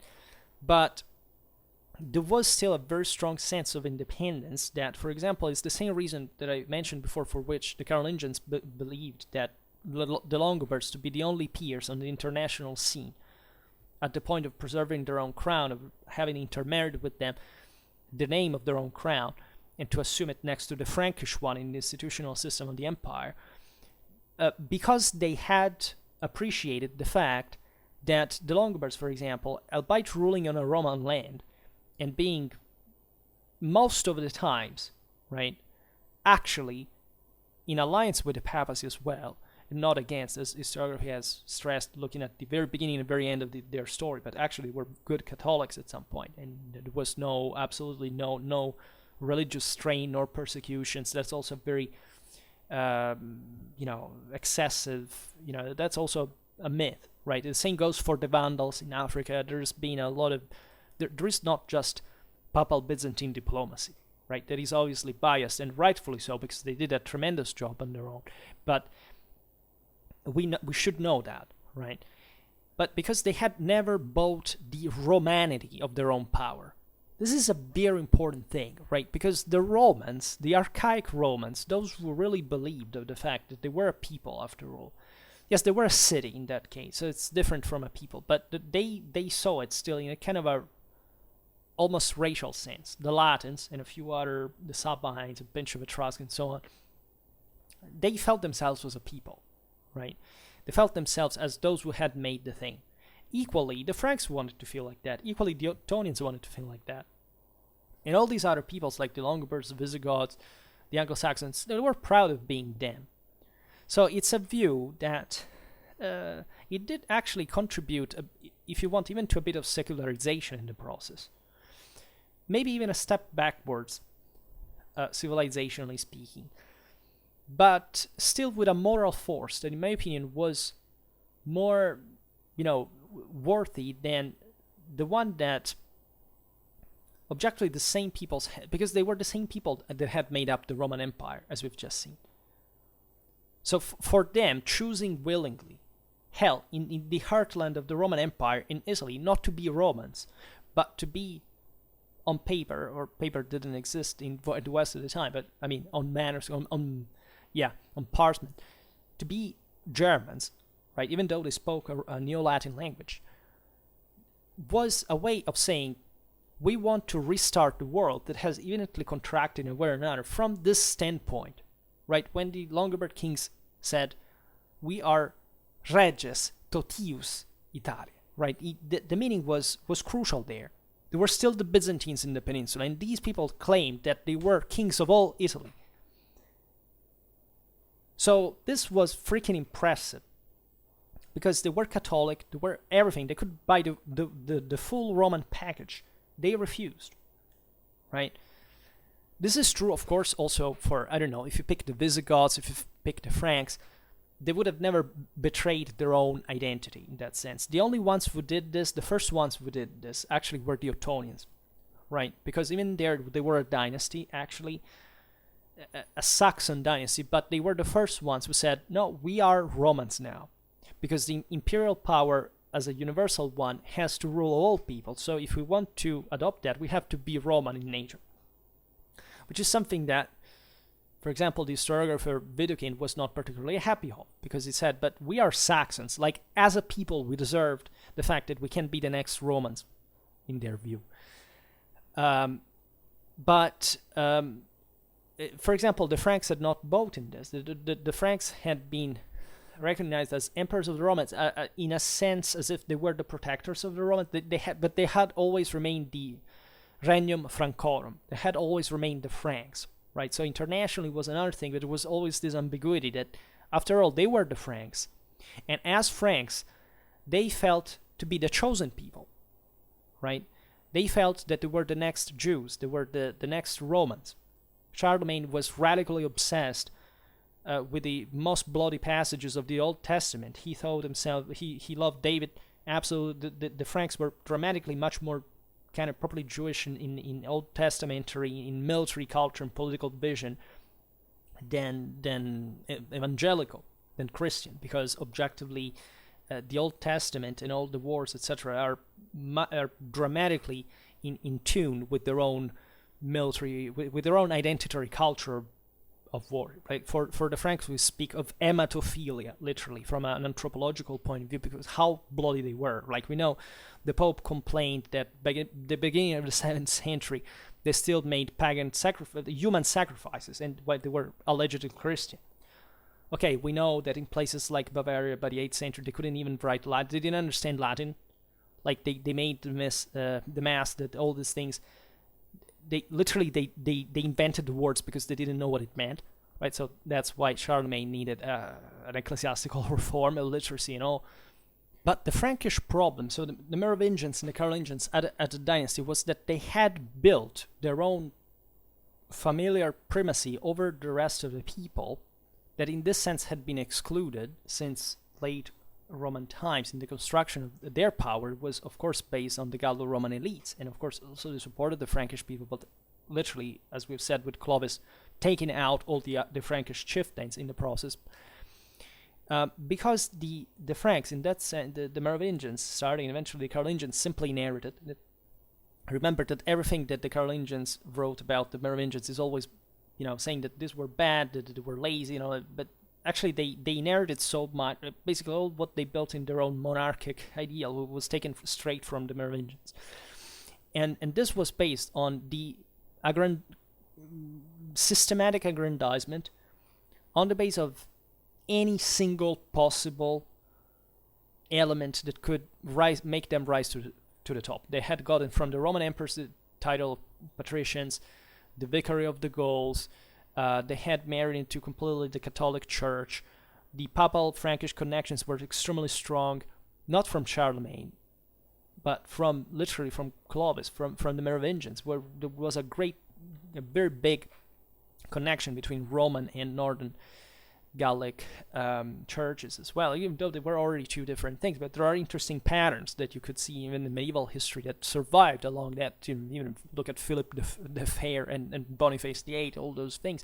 They began there, right? Remember, yes, Charlemagne was made the greatest, probably one of the greatest turning points in history in this recreation of in fact, of the Western Empire. But in this sense, the Franks had always appreciated the fact that the people, for example, like the Longobards, had never bought into Romanity in any sort. Instead, the Franks had always, like the Visigoths, that with the councils of Toledo hoped to become an ecumenic alternative to Constantinople, and surely didn't like Rome very much, as events would prove, when literally they had to give up their own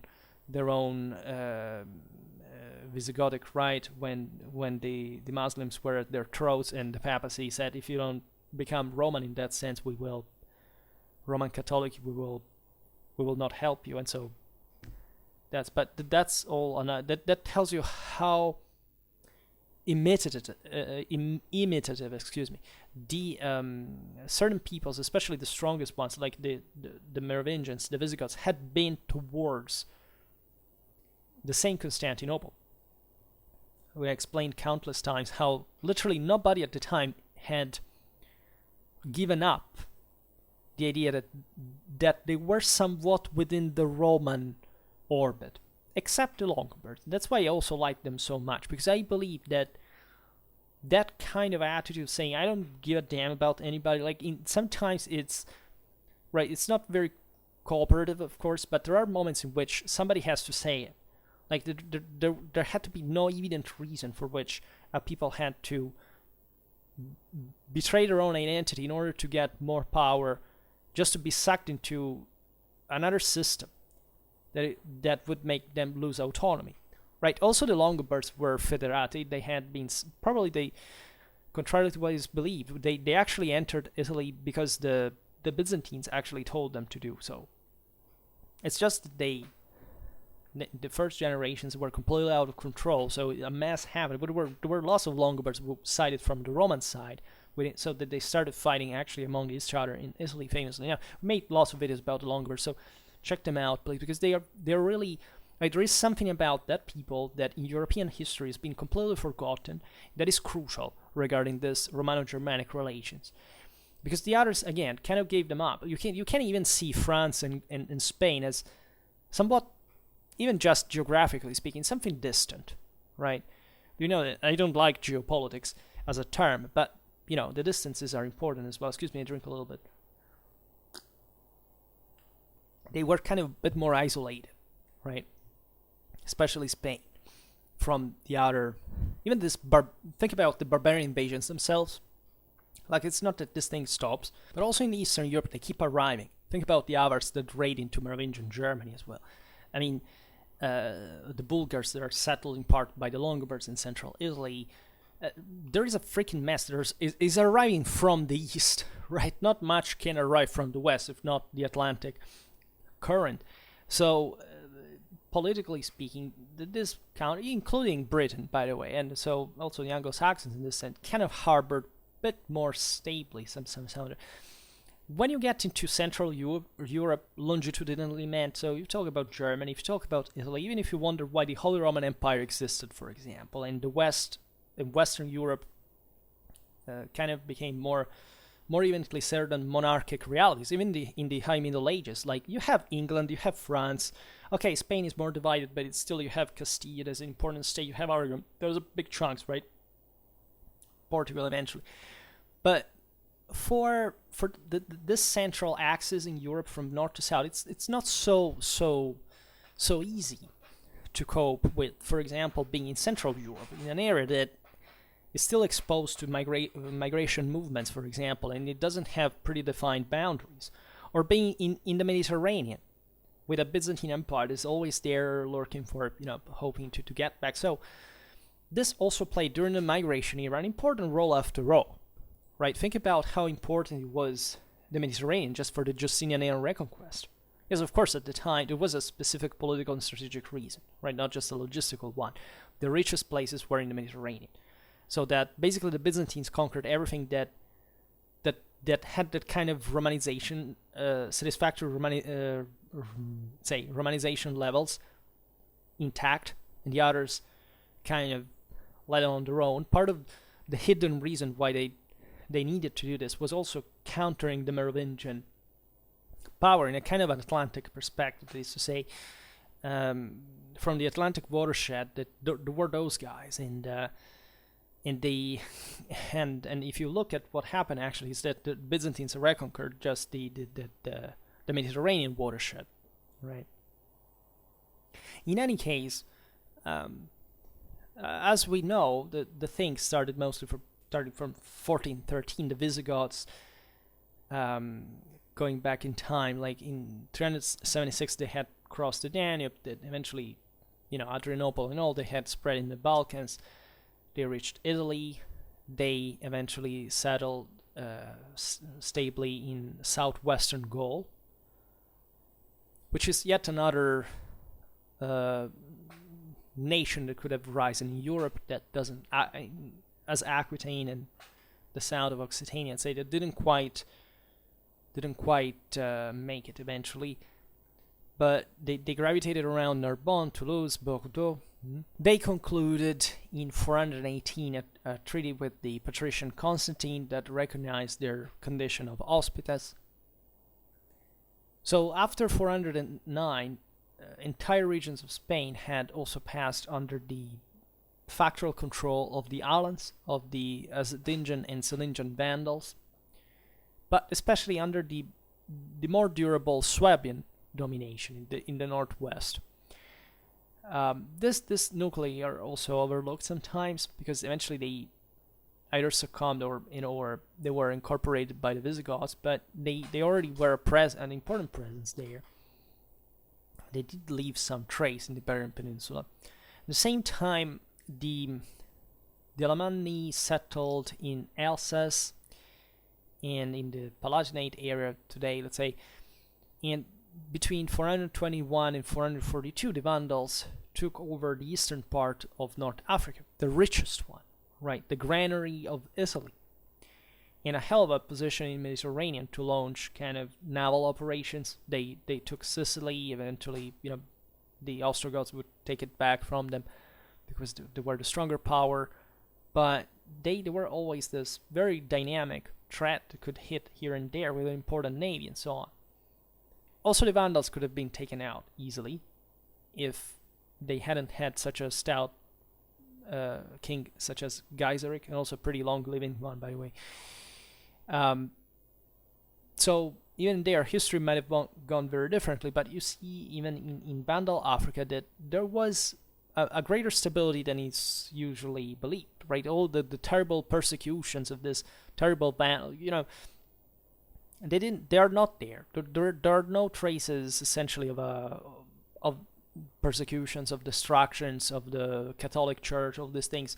What we call the Vandals, because of the papal letters that blamed them, etc. It's not just the fact that they harassed, not even the fact that they looted Rome at some point, but the fact that they were just on international scene as a pain in the behind for having occupied Africa, but also and mostly and ideologically for being Arians still, so not Catholic.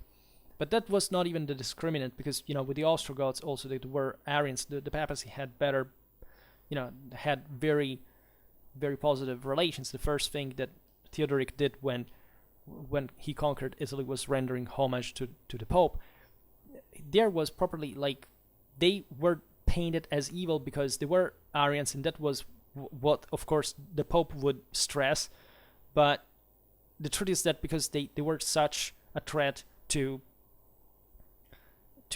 papal prosperity in the Mediterranean, because they had a lot of latifundia in Sicily, in southern Italy, all these places that the Vandals threatened, and that because they damaged Italy in the first place, right, the Western Empire in the first place, and the fact that the Eastern Roman fleet under Basiliscus couldn't quite take back Africa from the Vandals is basically the most direct reason why, in the end, the Western Roman Empire, after the failure of Majoranius' expedition, ran out of resources, because after that campaign was understood that Italy alone had remained.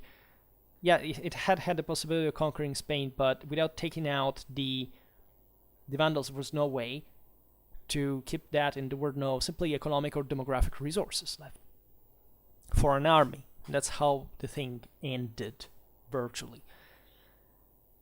So within a generation, let's say from the mid 5th century to 484, the Visigoths took over almost all of Spain, except in fact the northwestern kingdom of the Swabians, and they extended their control in southern Gaul, a very importantly developed and deeply Romanized area, albeit remaining always a periphery in this sense, while the pressure of the Burgundians, of the Alemannian on the Franks, basically swallowed any other relic of Roman authority. The Burgundians, for example, weren't much of a power anymore after they had been defeated by the Romans, deported from the Rhine to Sepaudia fundamentally, but entrenched there. Who could dislodge them, right? The Franks had tried, but they were a bit too far, and they were a bit too insignificant as a threat or anything. The Ostrogoths too had kind of let them being there, because after all, they weren't a threat to them at all. It was too. The Visigoths also couldn't quite reach, so that's one reason why they would survive like such. The Alemanni and the Franks fought dramatically up to Tolbiac when the Alemanni were taken out, but otherwise they could have easily actually superseded the Frank at some point, and that's why also that battle is so important, because they had often fought. So once is they were always a step away from annihilation, because again, they weren't really many. So even a single battle, if they fought in tens of thousands, it could wipe out virtually all the, cripple all the manpower they had, or at least, it would have been politically sufficient for them to lose autonomy and independence. Then, as we know, after having remained under Odoacer domination between 476 and 493, the same Italy was subjugated by Theodoric, king of the Ostrogoths. So, in a way, the eclipse of there were some, there had been Siagor's Nepos, but these have been fundamentally insignificant realities in the long run. Still formally, especially Nepos is overlooked, but the eclipse of the Roman Empire was just like apparent in a sense. Justinian managed to reconquer a part of North Africa in 533, which would have been lost definitely only at the beginning of the 8th century, right? This time because of the Arab invasion. In Spain, the reconquest effort stopped at the regions located around Gades, Cordoba, Malaga, and Cartagena. So essentially we're looking at the richest and most urbanized, coastal, fertile southern areas of the peninsula. That the Visigoths from the Iberian Plateau didn't have the capacity to bring under so easily, mostly because of their internal problems rather than dramatic Byzantine capacity. In fact, they would, before the Islamic invasion of Spain, the Visigoths had, or at least this at a frontier level, the local lords, etc., or had reabsorbed these centers as well. And but it was of relative importance. It just was saying, okay, let's retake those coastal sites. But it's important in the Roman perspective to understand, right? Because it's difficult even to besiege a city at this time. It costs a lot. These were important centers. They were connected via sea. So if you control the seas, which, for example, the Visigoths didn't, basically no other Germanic power did, but not even, because even the Vandals as a maritime power were still inferior to the Byzantine fleet. They were a completely different organization, supply system, political control, and so on. More unitary, more cohesive. And since 629, the Iberian Peninsula, the relics of Byzantine domination disappeared, right? So the reconquest of Italy was carried out between 536 and 554, 535, 553, depending on how you count that. But starting from 568, as we know, the Longobards invasion brought to a new shrinking of, let's say, of Romanity.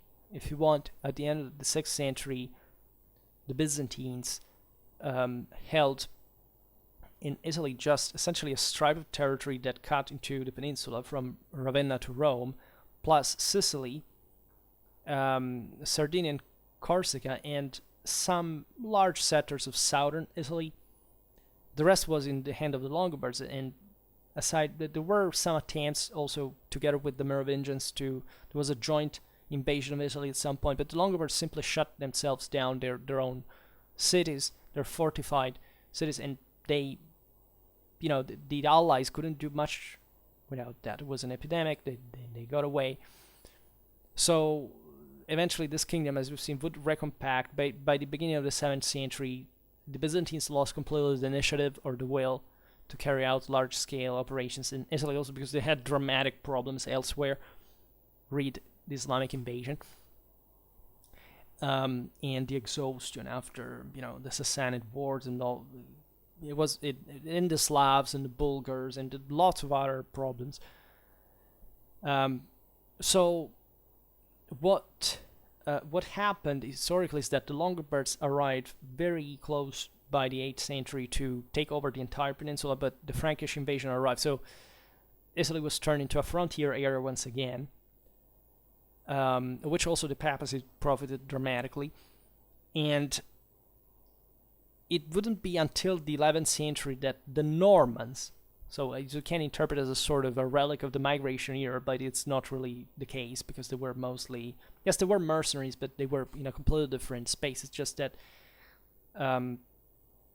it was they exploited the local Byzantine crisis and took the Byzantines out from Calabria, from Apulia, and thus and also they pushed against the same Balkan mainland.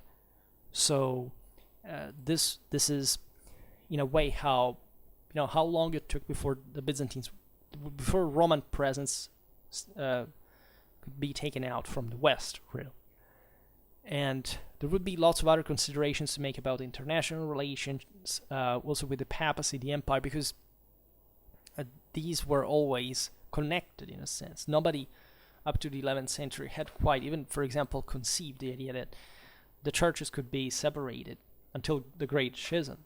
But the fact that it happened in the 11th century took so much different turns compared to the previous thing. However, it's a defining moment. We will talk about it at some other time.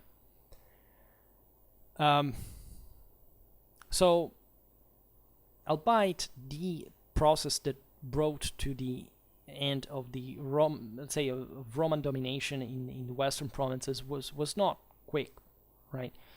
It was somewhat irreversible, at least in historical perspective. Like in the first centuries, as we've seen, really not. But later on, we could really revive the empire, right? On the grounds, at least, of a landmass. Let's say the Byzantine Empire reconquered the West, but after the 11th century, how?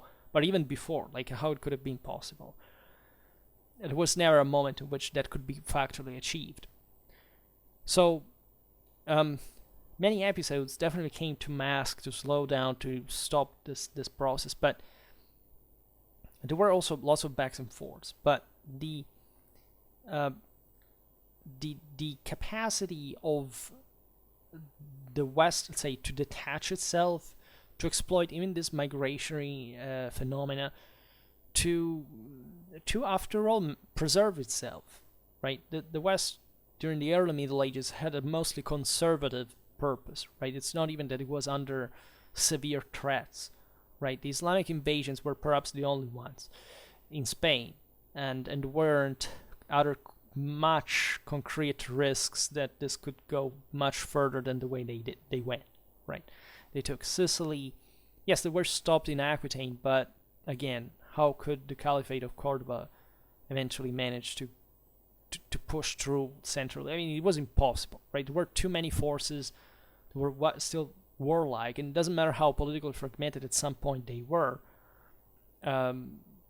yes, maybe we also underestimate how much the Islamic connection in the area could have, but they were at that point deeply, in fact, already Western areas. That is to say, that sense of Westernness was defined by the migration era, together with the Christianization of the country, in ways that couldn't quite be forgotten or surpassed. I mean, the same Reconquista proved it, right? That it was possible to push forward, and that there wouldn't be essentially ambiguities in the way the direction was, right? So the early Middle Ages is important because a minimal shift could have a much longer impact than in other times, because there were less resources. So every step that succeeded was a big deal comparatively. Look at the Islamic invasions. Like, if the Sassanids and the Byzantines hadn't been exhausted,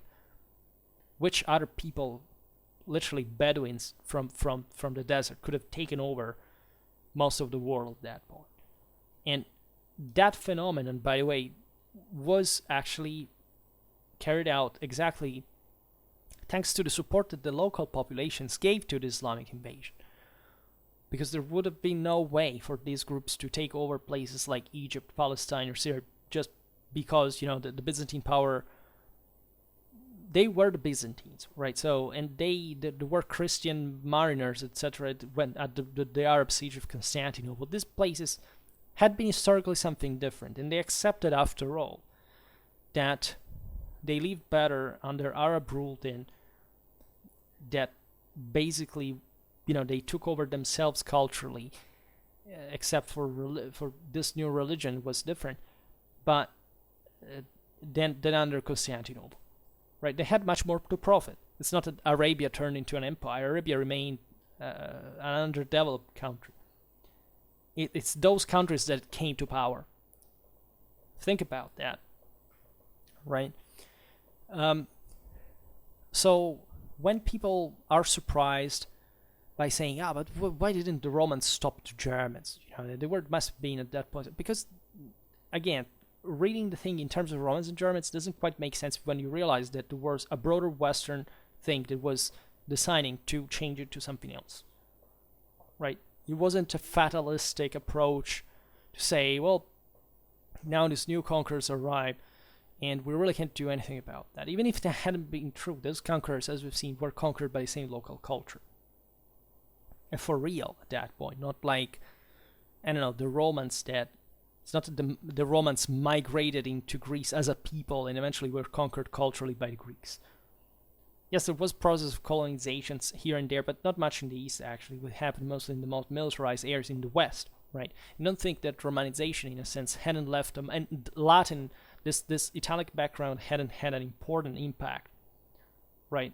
Because, as we've seen, the Germans invaded Gaul, for example, but Gauls kept speaking Latin. But when the Romans conquered Gaul, Gaul spoke Celt, and it began to speak Latin. So what the Romans had done in the West, right, was apparently may seem as if, of course, the West compared to the Mediterranean, to the Hellenic world in the Eastern Mediterranean was less developed, was poorer, was brutal in a sense. But Romanization there gave a pattern that is unarguably the one that developed more of a civic conscience that remained at the base in early medieval times to this, in fact, urban civilization, to this written culture, to this sense that every chunk was a different people, a different region, but there was something in common that made it their identity. I believe this is actually what the West is about. It's strength in diversity. I mean, realizing that as different countries, we still are Westerners, and that we haven't needed a mega elephantiac ecumenic empire all centralized in a kind of bureaucratic fashion to just tell us what to do, right? And so it was not saying that, of course, these countries cooperated back in the day, they lacked the resources, but the will, and so on. But the mark that in the West also was reinforced, for example, in Carolingian times, culturally with a common script, with the uniformity of the ecclesiastical administrative information, ecclesiastical information. Excuse me, I don't know what I say at this point. But also the vassalic beneficiary glue as a form of political and social control in the lack of a centralized power, right? Were crucial culturally, because the centralized powers deriving from the Roman model, such as the Byzantine ones, the Islamic ones as well, because that's what they are, right? The Abbasids, the Umayyads, and so on, eventually collapsed. Eventually either privatized or regressed, and it was the West that exploded. So the question is, in perspective, like, can't we see this evidently in the early Middle Ages, where it was already there, but starting exactly from explaining what is the root of the migration era? That is to say, not even a substitution of government, but literally a mix between Romans and Germans, and also this pre-existing population. I mean, also the Celtic element had been there, the Iberian one, etc. But properly as an alliance, rather than even the concept of fetus there is important. The idea that these peoples were settled after all because they had made an alliance with a power that, as you explained, was not them. They didn't become it, but they shared, they negotiated with it, they cooperated with it, they were allied, they were solidal. This is a big deal, right? The Catalonian plains, this thing stopped the Huns. And even in there, the Huns, as we've seen, could have not done more than much, but it was still a way to say this system worked. There is an awareness of the fact that as Romans, as Germans, the things had to cooperate. And this is reflected in Latin Germanic Europe, in its cooperation, in the capacity it managed to encompass also part of the Slavic world, eventually expanding in the north. So in ways that are foundational to our Western world. There would be a lot to add. I mean, even the military professionalism of the Carolingians, the very harsh, methodic, unscrupulous procedure to which this brought, right? If there hadn't been a bath of blood in Saxony under, Carolingian steel, without any concern whatsoever, regard whatsoever toward human life, there would have not been even a renovatio imperii in a universal perspective. Okay, the Carolingians had concern for human life because they had to rule a people if they wanted to have subjects in the first place. So Saxony is just, however, the most brutally evident, accomplishment of such Western expansion in that formula, and it from it stemmed arguably one of the greatest successes in absolute terms, and from which literally what we call, a bit improperly, as the Holy Roman Empire, that technically was already a Carolingian thing, but that was reborn. I mean, on that base, on this axis between Germany, Italy, and so on, stemmed from that blood. And it may seem difficult to understand even for us, what even just 200 years ago, when he died, what is the meaning of what was the meaning of the Holy Roman Empire? But there is much more than we think in it, right, from a Western perspective than we think. And studying this federal dimension that is more proper, in fact, of Middle European culture, that is often not popularized in historical perspective, because we focus on ethno-nationalistic delusions of this hardcore, perfectly allegedly uniform countries that played against each other as if it was, a football match to make, overly emotional, ungrown children think that that's fundamentally what history is about, has deprived us of the privilege to admire the negotiational phase, let's say the negotiational dimension of our civilization. It's the same thing that, for example, the English people understand this very well, I presume, and also those who derive their institutional and juridical culture from them. In fact, the parliamentation, the idea of communities that come together to agree, even though it was always a greedy struggle for power, but the Magna Carta in its meaning, and the later constitutions that actually were more important than the Magna Carta itself, but in the same Middle Ages, during the 13th century, but this idea that there must be a consensus, there must be a political cohesion behind the idea of a unitary power, that it's not about somebody simply enforcing a control on somebody else, but it's realizing how much that enforcement is able to provide, is understood, is shared, is accepted as functional to something. We are losing sensitivity towards this. We're losing sensitivity towards the joint effort for a common purpose.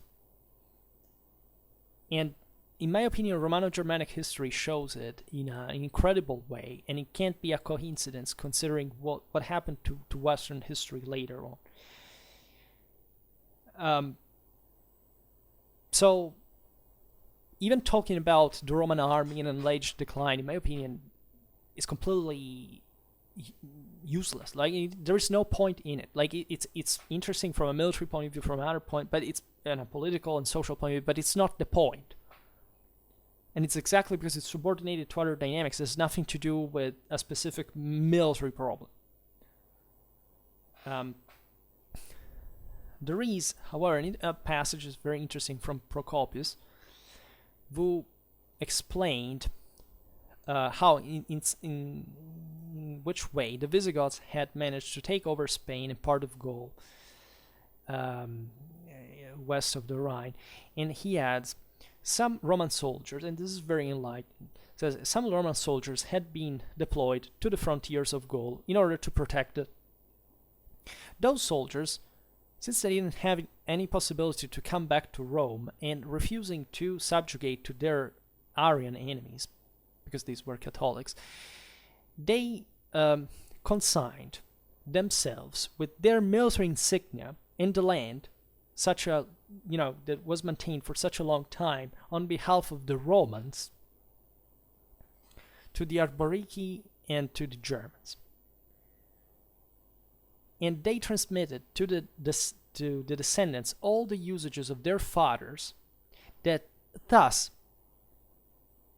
remained, survived, and this people has preserved them with a certain respect up to my time.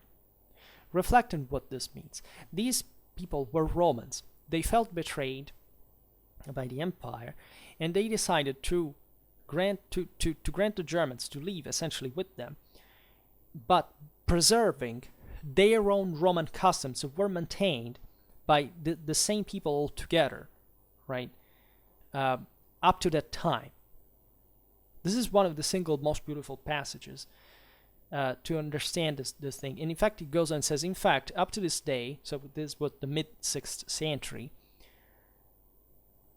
they can be recognized without any doubt as belonging to the legions to whom the fathers had been assigned whilst once they had served in the army, and still today when they go to war they bear the same insignia and they follow always the same usages, the same customs of their fathers.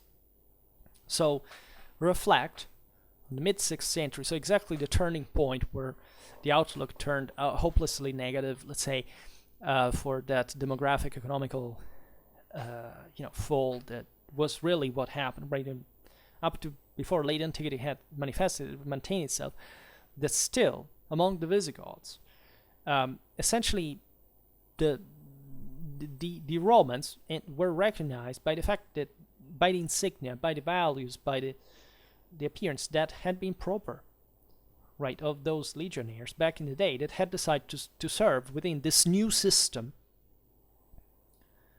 that was not Roman even, it was Visigothic, but still maintain its Roman identity within it, right? And this is radically powerful because it didn't happen just there. We know that these units actually lived pretty much everywhere, right? We know that the Franks did the same.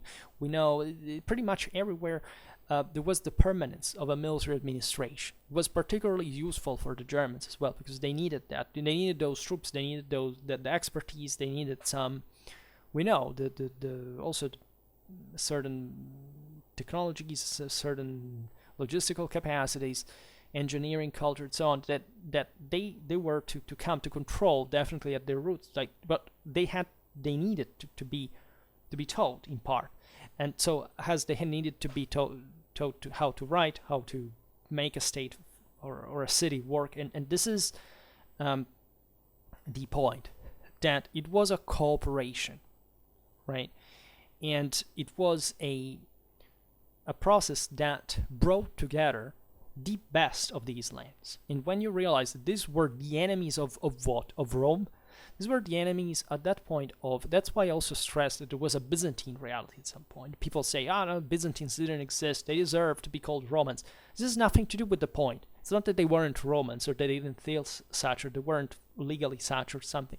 It's that there had been a dramatic shift that encompassed most of the West and that had brought those people that were from the same places where the same Roman Empire had actually born, right, contrarily to the Byzantine boundaries, that they wanted to be, and they needed to be, and they felt to be something else, but without renouncing to the idea that Roman civilization was at their base at the same time, was at their at the base of this project at the same time, as much as this other element, this other identity, this other culture had come to be. And that's why we call them Romano-Germans, because that's exactly what they were.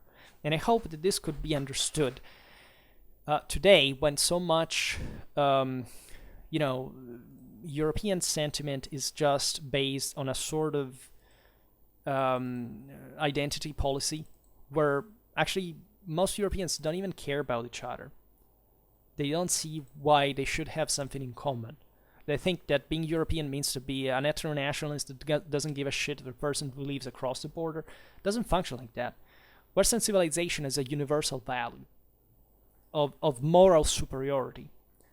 And those are just declarations of moral inferiority that even people like as rude and brutal and violent like in the 6th century knew much better than spoiled kids that harbor this racist sentiments, just thinking that they're lucky and they're not doing anything for themselves or their future of the world or Europe or whatever, but thinking to be special because evidently they don't have any other reason for which they are individually special by any stretch of the imagination. So reflect on this, because we came from this and we have a destiny to fulfill, and this is exactly what these people felt at the same time, right? So for now, I stop it here. Just hope that you enjoyed this video. If you did, please share it. Otherwise, leave a like or subscribe to my channel if you're interested in my upcoming content. And for now, I thank you heartily for listening to me. I wish you a nice time and see you next time. Bye.